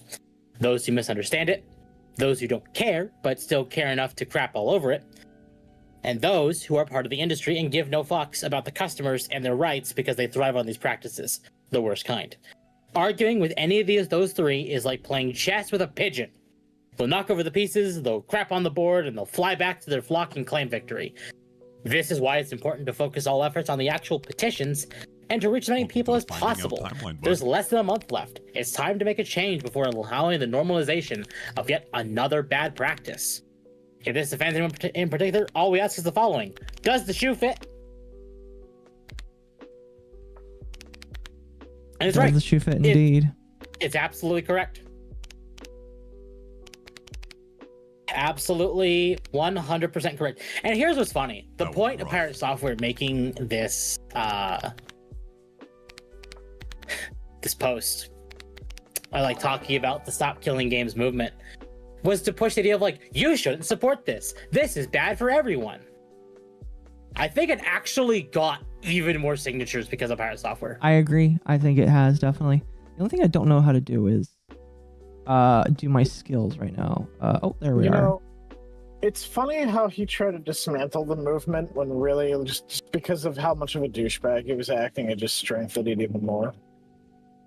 Because people Yeah. were signing the petition just to fucking spite him. Oh, I Yep, believe that they are. Exactly. Soon 700,000. Yeah, I believe that it's going to. I don't know if it is going to hit it. It would be really sad if they didn't. But I think if Thor wants to keep this from going anywhere, he needs to shut up about it. well, he probably will. Oh, did I do it? Oh, I did. Wait. Oh. Add an additional cup. Increase the speed the cup moves. Add additional cup. Oh, I see. I think. Oh, look at that. I have another cup.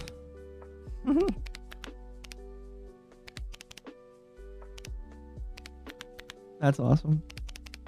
Anyway, what? You still there, Temp? I'm here, yeah. Okay. You just Invocation you can't go That was quiet it. like that because I was afraid because you make me think my internet died. That's all we got. That's it. So there you go, chat. Unless we wanted to watch a video, that's it. We do have the other video by Ross. Yep, we have the video by Ross. We have the gamers. Not the hour and a half long one, right? No, it's So- only the first 10 minutes of his most recent one. Run. Here is was out a of melee. interesting one that I What the came hell they were across. expecting, dude. Apparently, That could not be Gamers Nexus actually interviewed Ross Okay. about Stop Killing Games. How long is this? 41 minutes. I'm fine going through it. I'm fine going through the interview if you want. If There's you are. nothing I can I'm- do there. I'm done. Bosses I'm not going to be doing this the whole small time, business, chat. It is fun, but I don't do idle games that long, unfortunately. It's very cute though. You should buy this game, chat. Here's what I'm going to What do. game is it? Idle Streaming Bonanza. The guy has a lot, up to 6 people on it right now. He is planning to add more. Here, chat, I'm going to give you guys this. I'll also give you a linksy doodles so that you can grab the game for yourself. It is $5 right now. You can also get the demo for this game and play it for free. But go ahead and give this game a buy. It is only $5. This guy definitely deserves all of the attention he's getting. I want more people to review this game as well. All right. When they say to review bomb something, I want you to review boost this game. All right. Go buy If this you game. like it. Yeah, here's what I will say. Buy this game to support a dev that was screwed over by Pyro Software. So there you go. It's funny and it's that's what I want to support it for. what's funny is this guy is a single dev. I am pretty sure. I don't know if he's still here. But this guy's a single dev. And he has worked on this, and Pirate Software screwed him. So now it's out. Should have been out a lot earlier, but now it's out. And it's only $5. Yeah, go buy the game. Go support the game. All right. And tell the guy that you did too. Oh, there's a tutorial window. Huh? Can I get the link to it? I'll post in my chat as well. Hold on.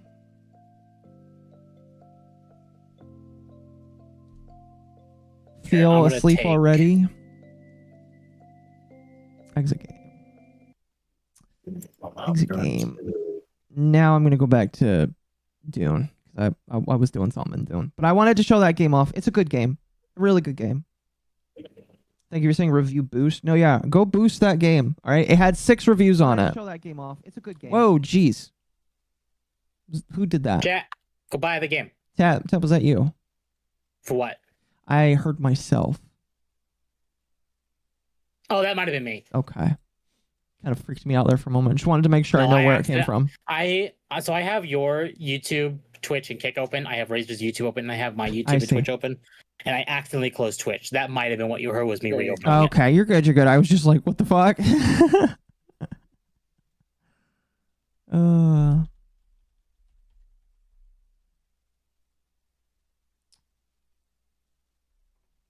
Oh god. This hurts me. Sorry. Savvy just responded to a post that hurts me Oh dear. physically. Oh. That bad? that bad. Oh, they're cooking curry on their desk. No.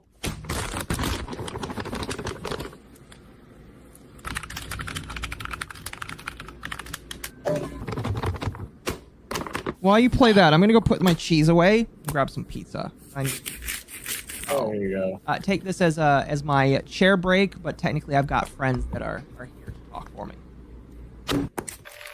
That's a joke. Is Dog going to sleep happy today knowing about Thor's downfall? It was inevitable. Because we know this man can't keep his mouth shut. Oh. Somebody else? Oh, 6. Wait. He's frying chicken on his desk. Look at how mucked up his monitor is and that keyboard. Why would you do that? Yeah, I know. That's what hurts me. That is disgusting. Why the fuck would you do that? And then he dropped the hot oil smothered chicken on his desk. Oh, yeah. Oh my god. No plate, and he's picking shit out of his now oil just smothered keyboard and smoking his cigarette.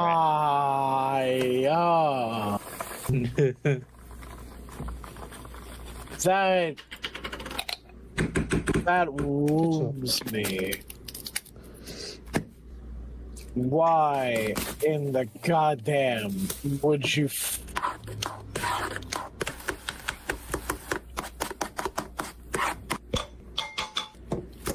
Oh no.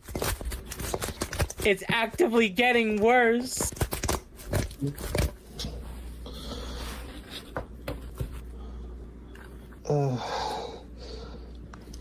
Why? Also, hello, Game 8. Yes, I got the milkers out today. This chat redeemed it. Oh. Just fucking Koreans. This motherfucker needs to be visited by a natural selection squad. You were going to dog hell for showing us this. You're welcome, chat. Susan Villain at least cooked the food. Hey, Shadow Gale. Yeah, I'm also taking psychic damage from that video. What in the fuck? Yeah. Yeah? Alright, my apologies. Oh, Also, you missed it. Do we need to rewatch it? No, I'd prefer not to rewatch whatever you were showing. I would prefer not to. What I will say is, no, I am not a chair react streamer, because being a chair react streamer requires me to not have anybody else here while something is playing. Temple's playing it, so technically it is his content, not mine. It is technically my content, yes. Razor, the Foogies are working now. Are they? Yes. Oh, I can see them moving behind the still images. Okay. Well, I could take these guys down then. Okay. What do you think of the female model, by the way? The female model is good. Oh, congratulations. Thank you. Yeah. Oh no, it's a redeem that chat has, but they like to redeem it just because they like to stare at the I mean, who doesn't like to stare at titty? I mean, the titty's covered up though. Gay men. With the gun I'm holding. And actually there's gay men that like titty too. Fair enough. Really quickly, before we continue, I do have to give you a PSA announcement from my mother. Also, I need to read some super chats. Thank you for hitting the goal, by the way, chat. Sweetie Scott, rise up. Hell yeah. Okay, Epic Lore Master, I do have to ask, since you are a Sweetie Squad member, does Pyre Software know who Medicare is? I am kind of curious. Just curious. If, that would be funny if true. Funny if true. Anyway, here's a PSA from my mother. Buy Irish butter and then eat it. You don't have to eat it with anything else. But chat, some of you need more fat in your lives. All right, some good old fat content, and butter is one of them. My mother has been telling me recently I just need to eat a little bit more butter. Real butter, not the fake shit that you get from the store, but real good shit butter. Okay? So, eat a little bit of butter. My mom literally called me the other day, and she's like, Akko, She like was like, Akko, you need to eat butter. And I was like, well, Mom, I use butter in a good chunk of my cooking. She's like, no. She didn't get close to the phone. I want you to imagine it though, all right? I want you to imagine my mom, who's also an octopus. So like she's full octopus. Dad's not octopus. So it's just like that's how you get the part octopus thing there. But she gets real close to the phone. She's like, you take a sliver of butter and you just eat it. Eating 20 pounds of butter? I don't think that's what she meant. If you eat, I will not be responsible if you eat 20 pounds of butter, chat. I'm telling you right now. But she was basically like, you're supposed to take a sliver of butter and eat it. Okay. So I have here, let's see how many, I'm not going to eat all of that. That's 3 tablespoons of butter right there. I'm not going to eat the whole thing, but I'm going to eat a decent chunk of that butter just to up my fat content because I'm a little underweight right now. I need to put some fat on me. Butter noodles? Well, I can't eat wheat that much. I got to be very sparing. Butter. But Kerrygold is good because it's not just butter. It's got salt and real good shit in it. Why'd you eat butter directly when you can cook with it? Because. Okay, that's enough butter for me. I'm going to go put it away, then we're going to start the video. Excuse me. Then we're going to do super chats, then we're going to start the video.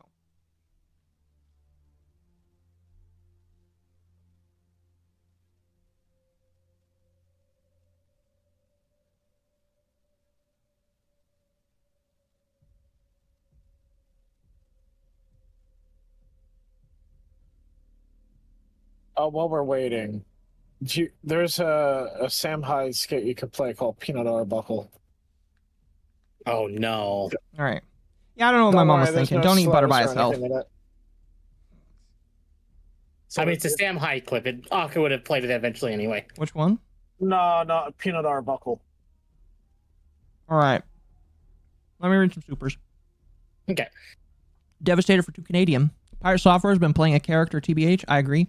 He has been inflecting his voice and playing a character for a long time. And you know what? It worked. Till it didn't. Mercenary for 2. Telling you guys someone is sabotaging Nintendo. Possible. Very possible. Mercenary again for 2. I warned everyone that DRM would break your game. It does. It does. And then Mercenary for 1, 2, 3, 4, and 5 super chats, each for $2. Thank you. Pirate proves he's an industry plant. I don't know what industry he's a plant of, but I could believe it. Then Temp, I think he does know what he is talking about. Oh, he definitely, after that post, he does. And then takes a long soak drag. Was it good for you guys? I'm not sure what that means, but thank you. And then I heard rumors of Sweet Baby and ROA in this. If that's true, then I give a salute to Ludwig because his game is toast. And then Mercenary again for 2. Temp, I felt that. Temp, what did you do? Probably that video. Okay. Well, thank you, chat, for fulfilling the goal. You guys get another goal. They gave the Yippee a cat and a dog, so what does the Yippee get now? Another Yippee.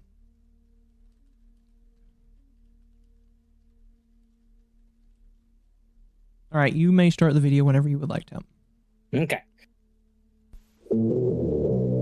Today we're joined by this guy. In fact, I'm under the opinion that nothing less than an expiration date on the box or the store page or something would wake people up. See, right now it's in order to reverse engineer a server emulator. I mean, I feel like the people who do that are like Einstein's in a straitjacket trying to get themselves out to write an equation. I mean, it's just so hostile for trying to do it. But if they had all this documentation about how the networking protocols work, and that would go a long way. Ross Scott of Accursed Farms, who's spearheading the Stop Killing Games initiative, which aims to protect consumers' rights to play video games even after a publisher decides to stop supporting it. The point being that once you've spent money on something, you should have some level of ownership or expectancy that you'll be able to use that thing that you bought.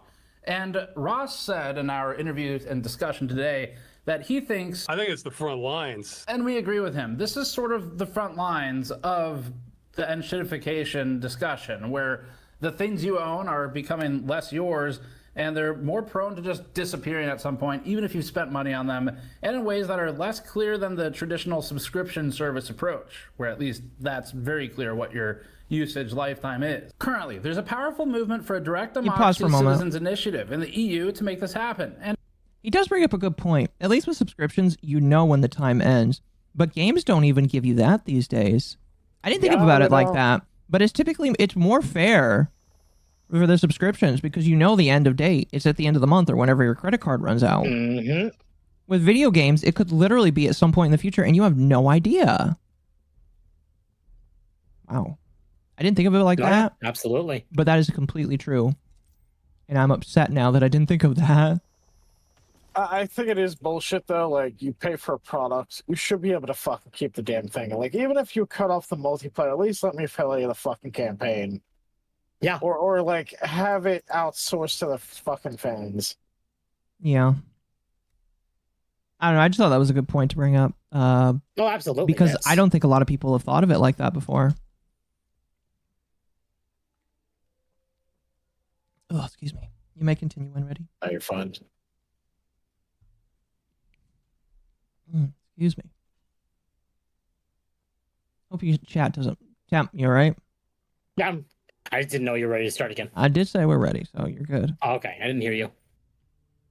if it gets 1 million signatures, Ross says he feels pretty good about the chances. This one, the European Citizens Initiative, I really think, I would bet money that we win it if we can get the signatures.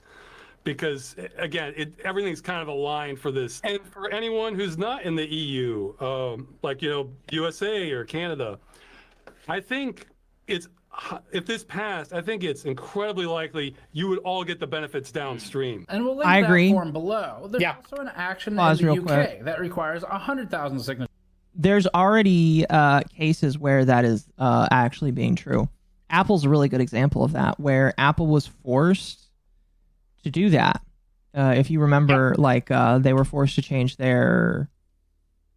What's it called? They were forced to change their fucking... My brain does not want to work right now. They were forced to change their charging cable, and it was the EU that forced them to do that. Yes, it was. So, it does work.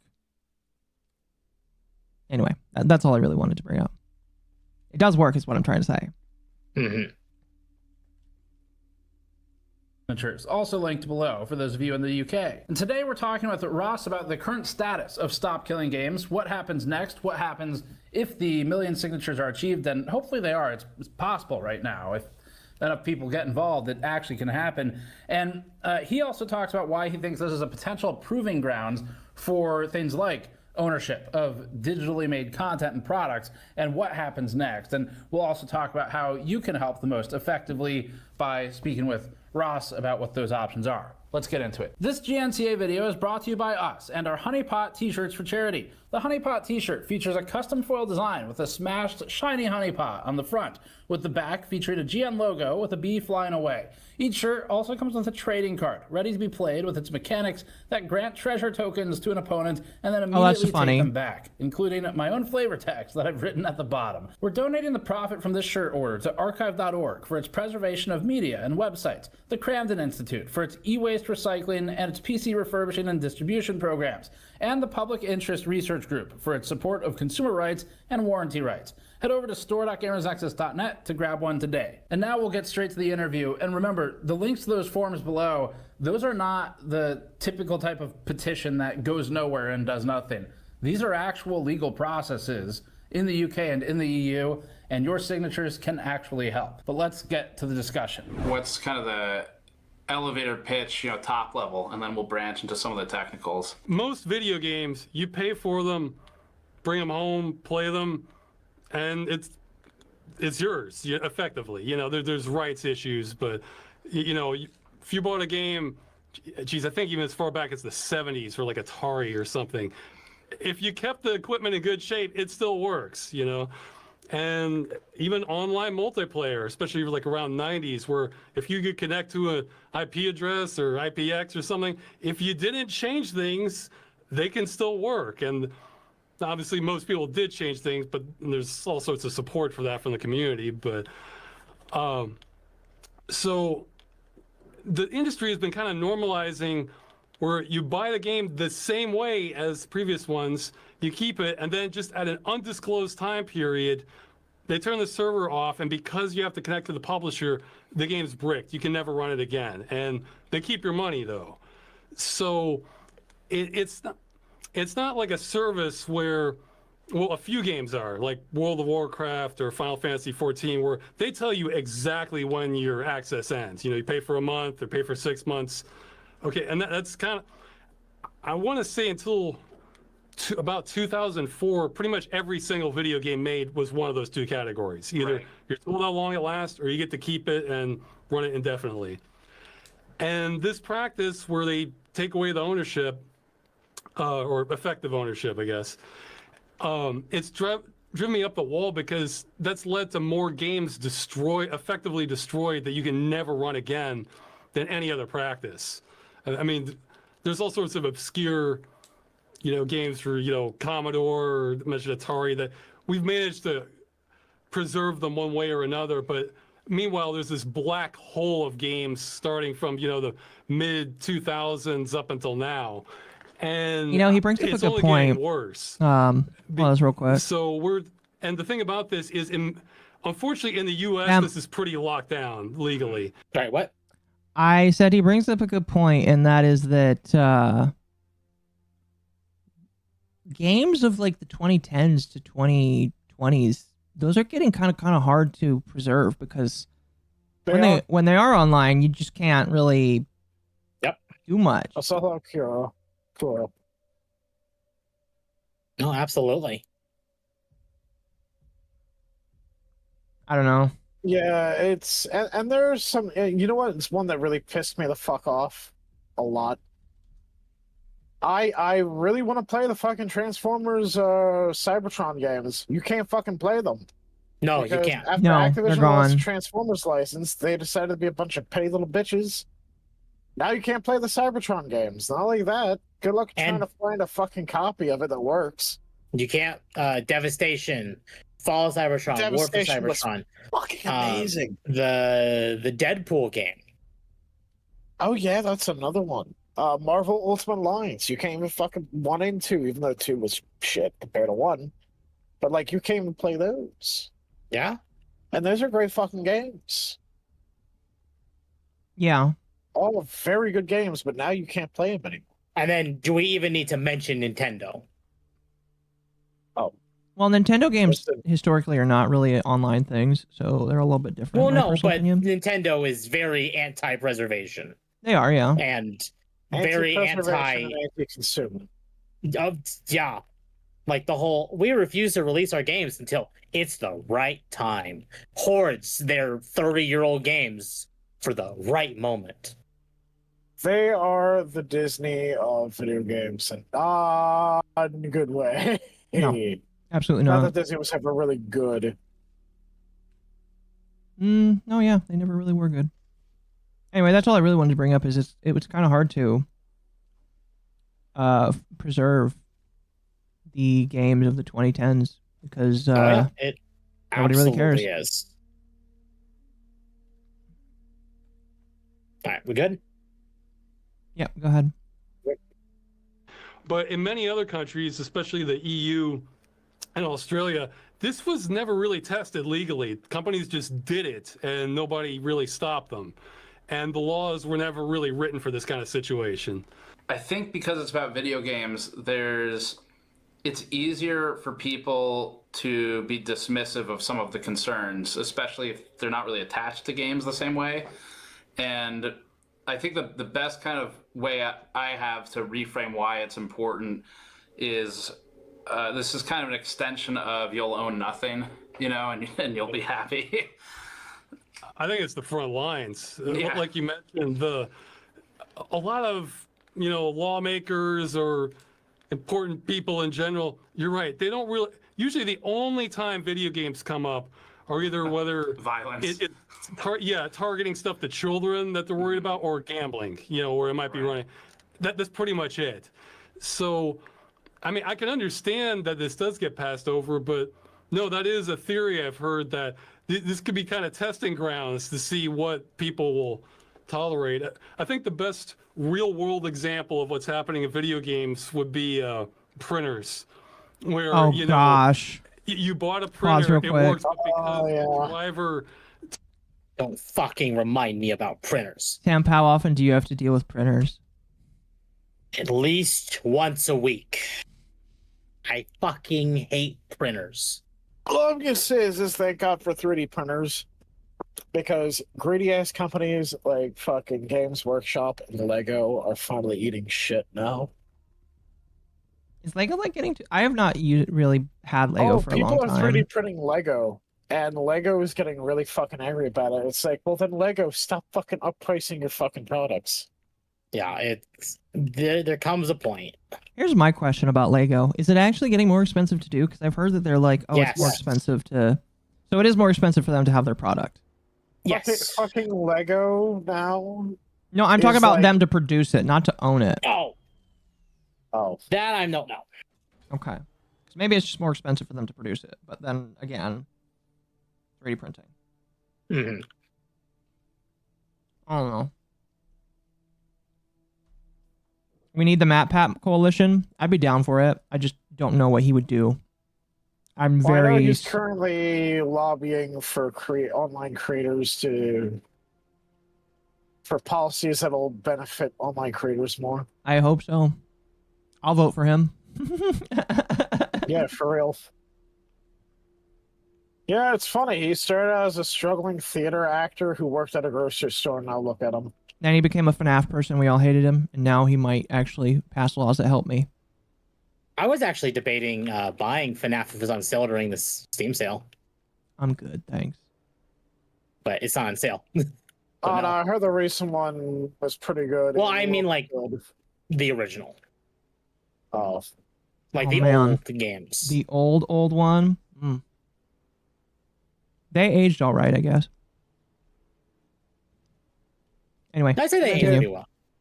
They Also- looked like old 90s games. Temp, you might want to Which put it is on not a- 1.25 speed, by the way. Back in the day Okay. of, like, pre-rendered shit. Which isn't a bad thing. I mean, No, I agree. All right. To connect to the server doesn't work. Okay, now it's bricked and doesn't work, even though it's DRM for printers. Yeah, exactly. There's several cases of that. You know, I think printers are the closest real-world object equivalent of what's going on. I guess if you could briefly describe what point are you at in the process for Stop Killing Games, because this is an initiative where you're actually trying to go through the legal system to get something done. Oh yeah, we've done a lot of stuff where, because I tried to attack on all cylinders on this. So we did this in two basic ways. One was there was a perfect test case for this, a game called The Crew by Ubisoft, where they shut it down and it just checked off every box for this being a good case for consumer agencies to look at. And we managed to get complaints on that filed in France, Germany, and Australia. We're still waiting on a decision, which is probably a good sign, because if we had no rights on this, then they could tell us that pretty quickly. We have lots of things underway with government or that we've exhausted.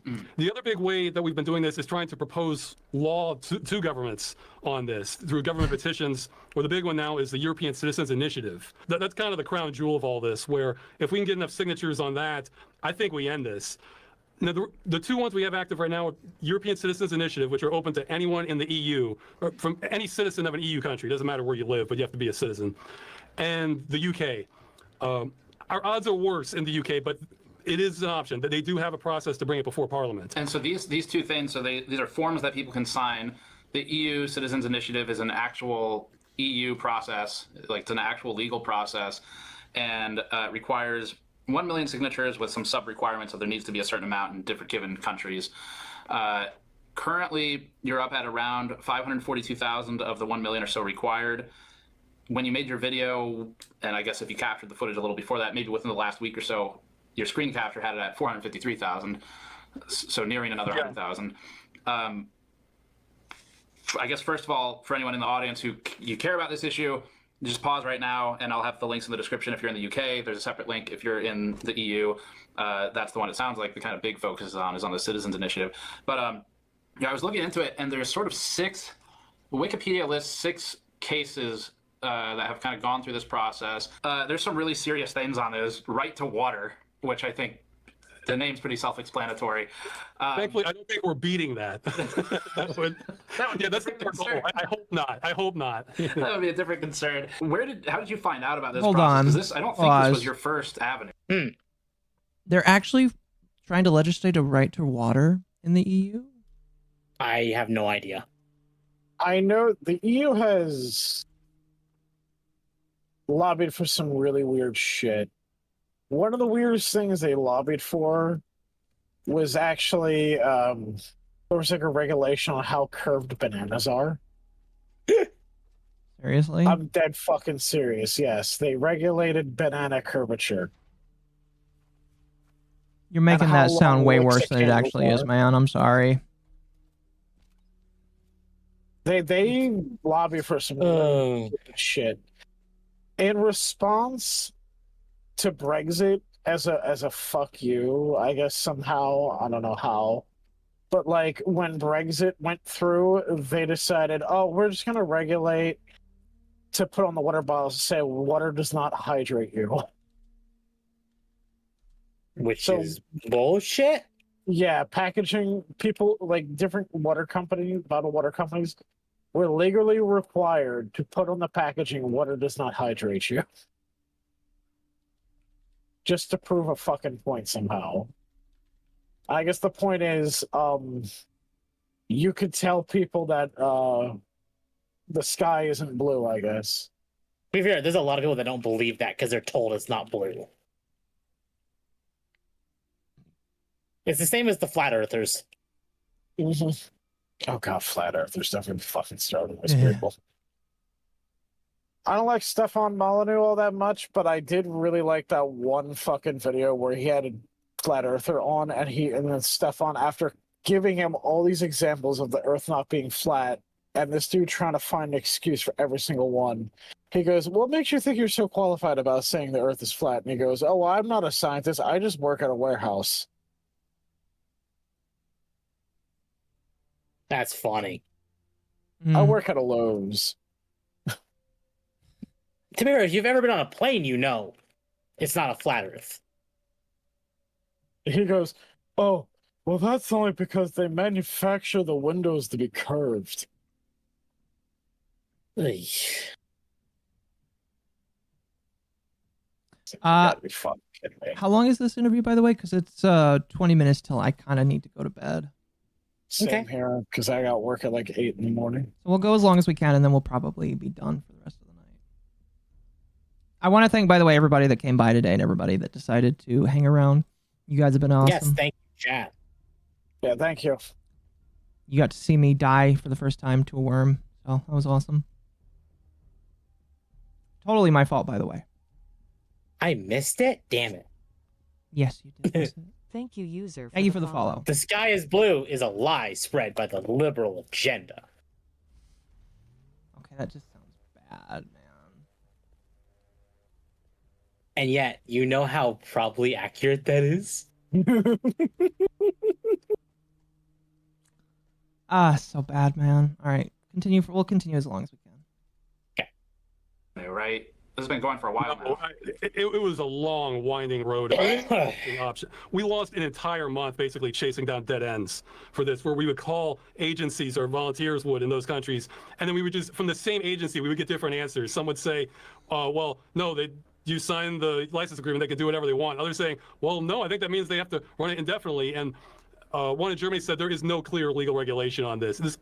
There's the ECC, the Consumer Network, Yeah. but it's all a blur in my head how many pages I looked at trying to. It's like doing a 400 level college research paper project or something like that. This is basically a mechanism for the citizenry to tell government, hey, we have a problem, please address this. And there's a lot of requirements to get it launched. Like you can't just put anything like everybody should have flying cars or something. That would get thrown out. And you have to include directives that show they have the authority to act on this. So you can't just say, ban UK's football team that we don't like or something. You can't even get it open for signing without passing several checks, essentially. Okay. And if we get the signatures, then it goes to the EU Commission, and then it essentially becomes kind of a fact-finding evaluation. I wouldn't say like a court case, but they're going to try and get information from all sides on this. So they'll hear from the industry, they'll hear from developers, hear from customers, that sort of thing. And then that everybody would be able to kind of say their piece, and then the EU Commission would decide, okay, what's reasonable or not.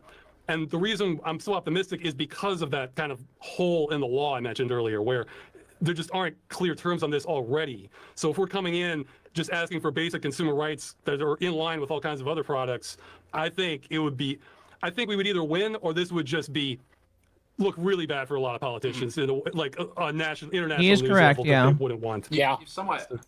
I don't know if I don't want to attribute the wrong phrase to it, but I feel like you have maybe like a half joke slide about being an easy win, easy political victory for politicians. Yeah, because from the politician standpoint, okay, politicians like to get things passed, so they can, have a victory lap, but they don't want things that are like really controversial or going to give them a lot of heat, or in trouble with their constituency.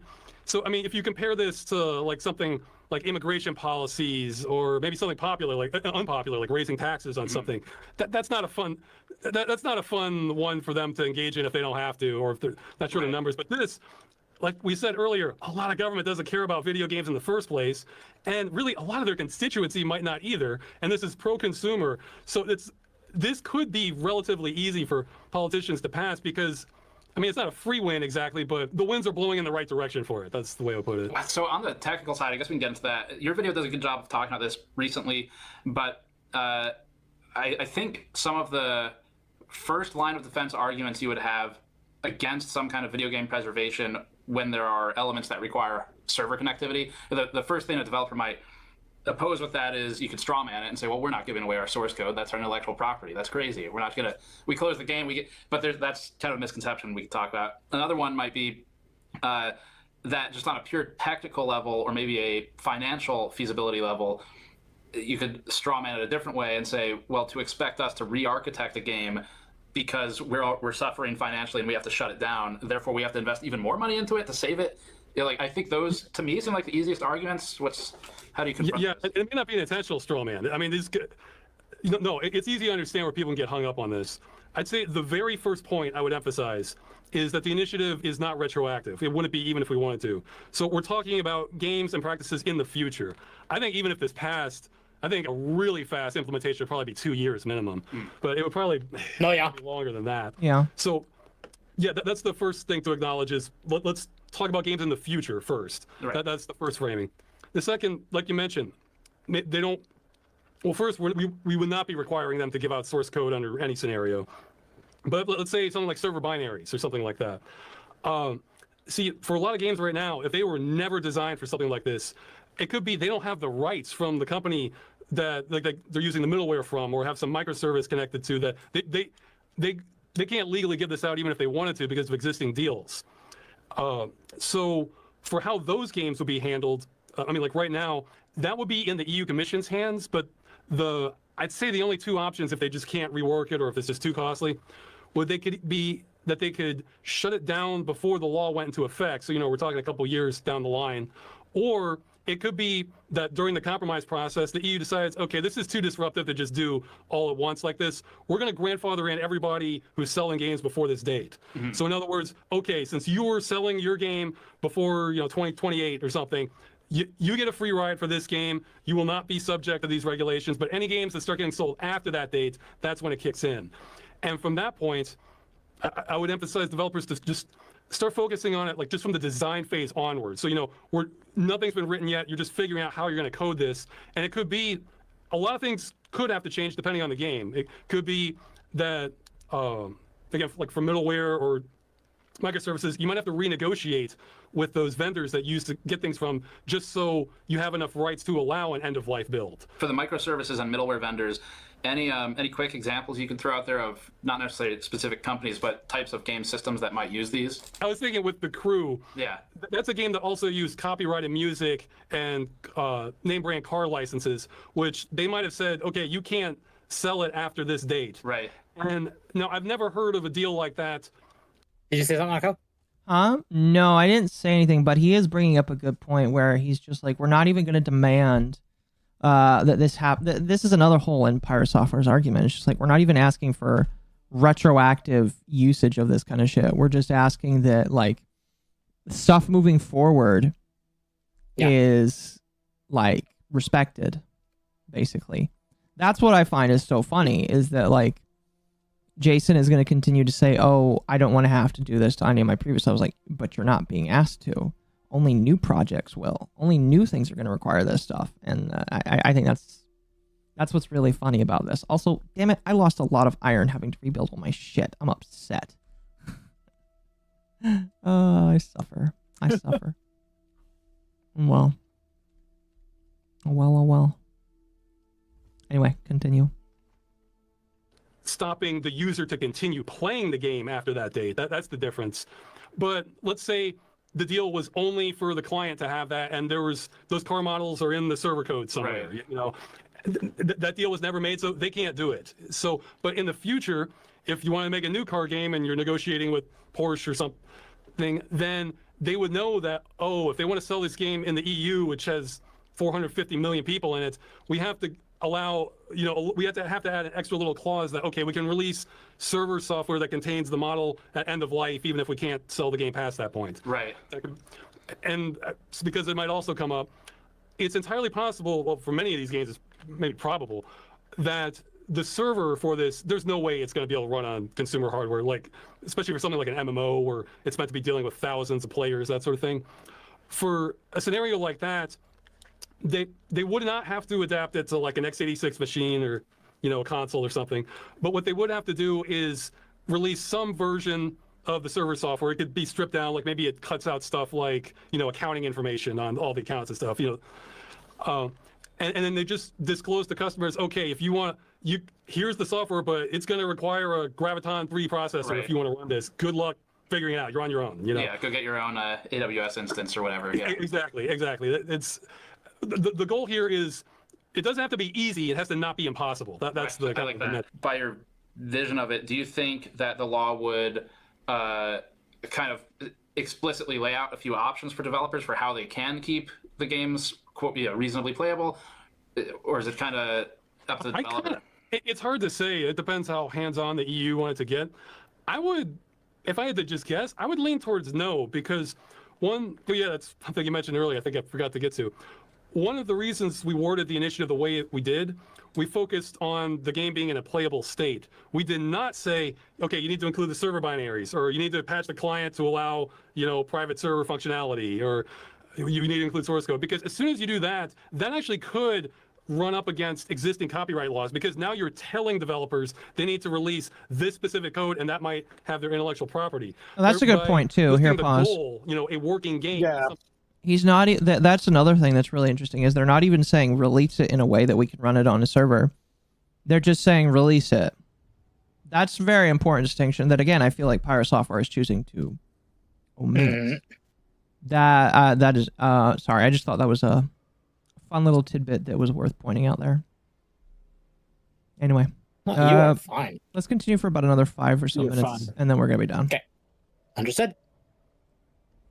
Something they would have already sold limited rights to just in the license agreement as it is.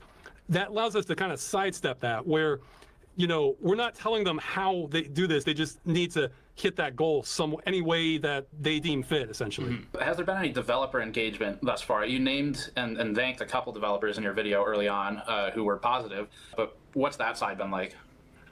Mostly radio silent, okay. To be honest.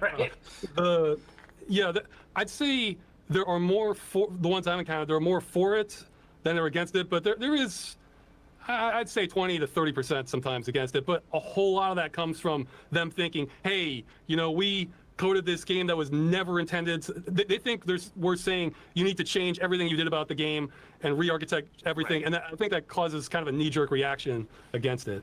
Right. And so that's, obviously the intent, as you said, is future-looking, so. Yeah. That's good. In order to really be against this, you basically would have to take the stance that it's not possible to make a game that's meant to run online only that can have an end-of-life build for the customer. And I think if you frame it that way, I think a lot of developers are going to say that's kind of silly. You know, that's the other thing that kind of works in our favor is there's no, in the absence of legal guidelines, there's no customer standards either besides indefinitely, because the earliest one I know of that. That's really funny. Well, okay, the shortest game I know of, there might be a couple of short, I think was the Culling 2, which lasted 8 days on the market, then it shut down. And then the longest I know of that uses this practice where you just bought it once and then keep it, but it's online only, is Guild Wars, and that's still Guild Wars 1. You know, from 2000. Well, if you bought that in tell us, 2005, Tim. it still works. So, Guild Wars 1 is not even supported anymore. Like, it's... Sorry to say it. It is still active with players to this day. Uh-huh. And they stopped supporting it well over 10 years ago. Maybe even close to 20 years ago now. It's that old? Yeah. Damn, really? Wow. Yeah. Like, hold on. When did Guild... let me open up another tab. Guild Wars 1. Guild Wars 1 came out in 2005. Okay. So it is still running to this day, over 20 years now. Not supported, but still maintained. Yeah. Like the servers are still going. Man, that's insane. Hey, Lady Lurk, how are you doing? They didn't stop development until 2007. And you can still so how does that work? Are you still able to download and play the entire game? You can actually buy it on Steam now. Right, but you Really? can still play it. Like, is it a single player experience or? You can play it as a single player experience. It is still online. Like, it is still actively being played by other players too. You can see other players in the game. Right. How? If Is it just anyone a was- server that they keep online, period? Exactly. Must make them enough money, I guess. I mean, Guild Wars 2, I think Guild Wars 2 is running on the same server, which might explain some problems. Possible. But chat, if anyone wanted to know about go play Guild Wars, because it's still running, it's actually on sale. It's $15 on Steam right now for everything. I love how you're showing a game Guild that you Wars also kind of don't like that much anymore. No, I like Guild Wars, and this is I'm showing the original Guild Wars, not 2. 2 is on Steam. Okay. So, yeah. So if you want to go play the original Guild Wars, it's on sale. That's It's really actually- funny. So I recommend it. I need to go back to it one day. And there's no subscription fee. That's the thing too about Guild Wars. 1 and 2 are both MMOs. Neither of them had a subscription fee. Period. That's actually pretty cool. It's just a buy once thing, right? Buy once, that's it. Maybe you'll buy like expansions, and there is an in-game store where you could put money towards, but that's it. Mm-hmm. Well, oh, sorry. Go ahead. No, you're fine. I was just gonna say, I feel like we could end off on that. I'd say that's I pretty agree. good. Say that was pretty good. You know, it's Ross's stance is fairly reasonable. I don't know why, like, Thor is just as hostile as he is about this whole fucking thing. Again, I feel like there's some weird invested interest that he has in some parts of this And he whole feels thing. like it's intruding upon those interests. I have no idea. Quite personally, I don't get it. I really don't. And it gets to the point where you have to wonder if maybe it's, again, either malicious or if it is just, I don't know. Sorry, I'm being chased by another worm, and I just died, so I'd prefer not to die really quickly. Hi, Mr. Worm. I'm gonna hope that you leave me alone now. Okay. Yeah. I'm gonna link the Guild Wars 1 in my chat Yeah. if anyone is interested in that. For sure. So yeah, chat. That's Dogwave. That's Dogwave. Thank you for allowing me to come on. Yes, we are. Of Thank you, course. Razor, for coming on. Very much appreciate Oh, it. yeah, you're welcome. I'm Always, sorry always. some of my input wasn't the best. Some of these people I don't know too much about. No, you're fine. But I will say game preservation is a very important thing, and I think more people need to be aware of this, especially this movement. And I feel like even if Stop Killing Games, if they're not going to make their goal with the EU I hope this inspires similar movements to pop up and help push this forward. I think that the EU has the best. Again, the EU has the best chance in order to turn this into something that actually matters. It really makes me want to throw up saying that, but it is literally. No, I don't blame you. I'm not a fan of the EU. I have never been a fan of the EU, and I know so many people who unfortunately live in Europe that want to get the fuck out of there because of like. Shai Halud, UK blessed are has his its coming own and problems. goings. Yes, blessed are his comings and goings. So yeah, chat. Razor, what are you doing this week? Well, I know for sure this Thursday we're doing the next episode of Me and Shira's Talk Show Schizo Sessions. We're going to have MommaOcco on. She is a variety streamer. Okay. Fun. So that'll be interesting. And then I believe it's been a weird week this week, scheduling-wise. I think either tomorrow or Wednesday I'll be doing more Star Wars The Old Republic with my friend Zoe. We've been doing a Sith playthrough. We started 2 new characters at the same time, so stay tuned for that. I usually pick the most like funny dark side options in the game. Like right now, my character has a companion that's a slave, slave who has a shock collar, and she kind of like acts as like the Sith player's like good conscience. Goodness. Anytime she tries to go, "Are you sure you don't want to do that?" I just say, "Shut the fuck up, bitch," and just shock her. It's great. Her fucking reactions are so comical. Yeah. What game is this? I know it's a Star Wars game. No, Star Wars: The Old Republic. It's a continuation of KOTOR 1. Right. That's funny. Yeah. Makes me mad the ferret clown is trying to negatively impact our ownership rights. It makes, again, it really does make you wonder. It really does make you wonder. Anyway. Temp, if it sweetens the deal for you, if you play the Jedi Knight class in that game, the male character that you pick is voiced by David Hayter, who played Solid Snake. Fair. I tried playing Old Republic once. It felt too monetized for me. No, that's fair. That's fair. Like, you gotta pay to take your helmet off. Bite me. Yeah, that's a bit dumb.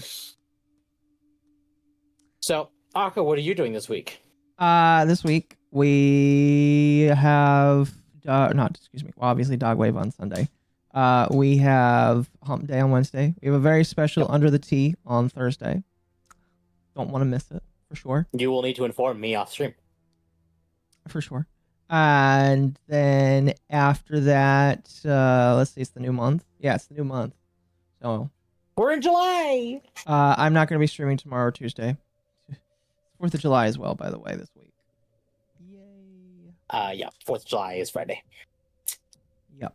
By the way, chat, really quickly, we are at the very end of the stream, but if 5 of you could like the stream so we could get it over 100, I appreciate it. I do have a couple super chats that I wanted to play really quickly. And then I'm going to end off here with a clip talking about my thoughts about Pirate Software. So all 3 of these super chats are for Mercenary. Thank you very much. Mercenary, for one, says the long drag was for the rip that pirate got. Fair enough. Mercenary again says you can't have a hollow earth if it is a flat earth. Fair enough. And then Mercenary again says, I don't trust the EU not to screw this up somehow. Well, I am just hoping that they don't. So, chat, here's what I Go ahead. asked both of you. I don't get to tell my week. No, you don't get to tell your week. Leave. No, you don't get to tell your week. Wednesday we got Repo. Friday's Final Fantasy 6. For Saturday, I'm gonna be honest, I don't know what Saturday is gonna be yet. I will find out tomorrow. Okay. And then we might be doing Baldur's Gate 3 on Saturday as well. I need to talk to Cat and Mouse about that. Fun. And then Dogwave on Sunday. Awesome. Well, chat. And chat. Go ahead.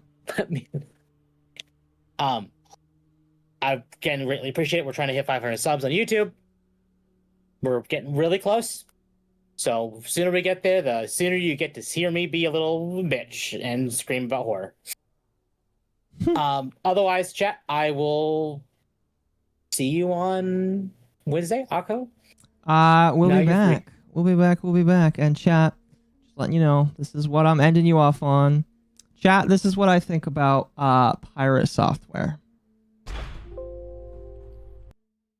What a fucking liar, dude. What a fucking Weasley little liar, dude. What a fucking Weasley little liar, dude. Holy shit, dude. Excuse me. Holy sorry. fucking I'm out of shit, control. I dude. apologize for that. Literally lying. Good night, everybody. You have a fantastic one.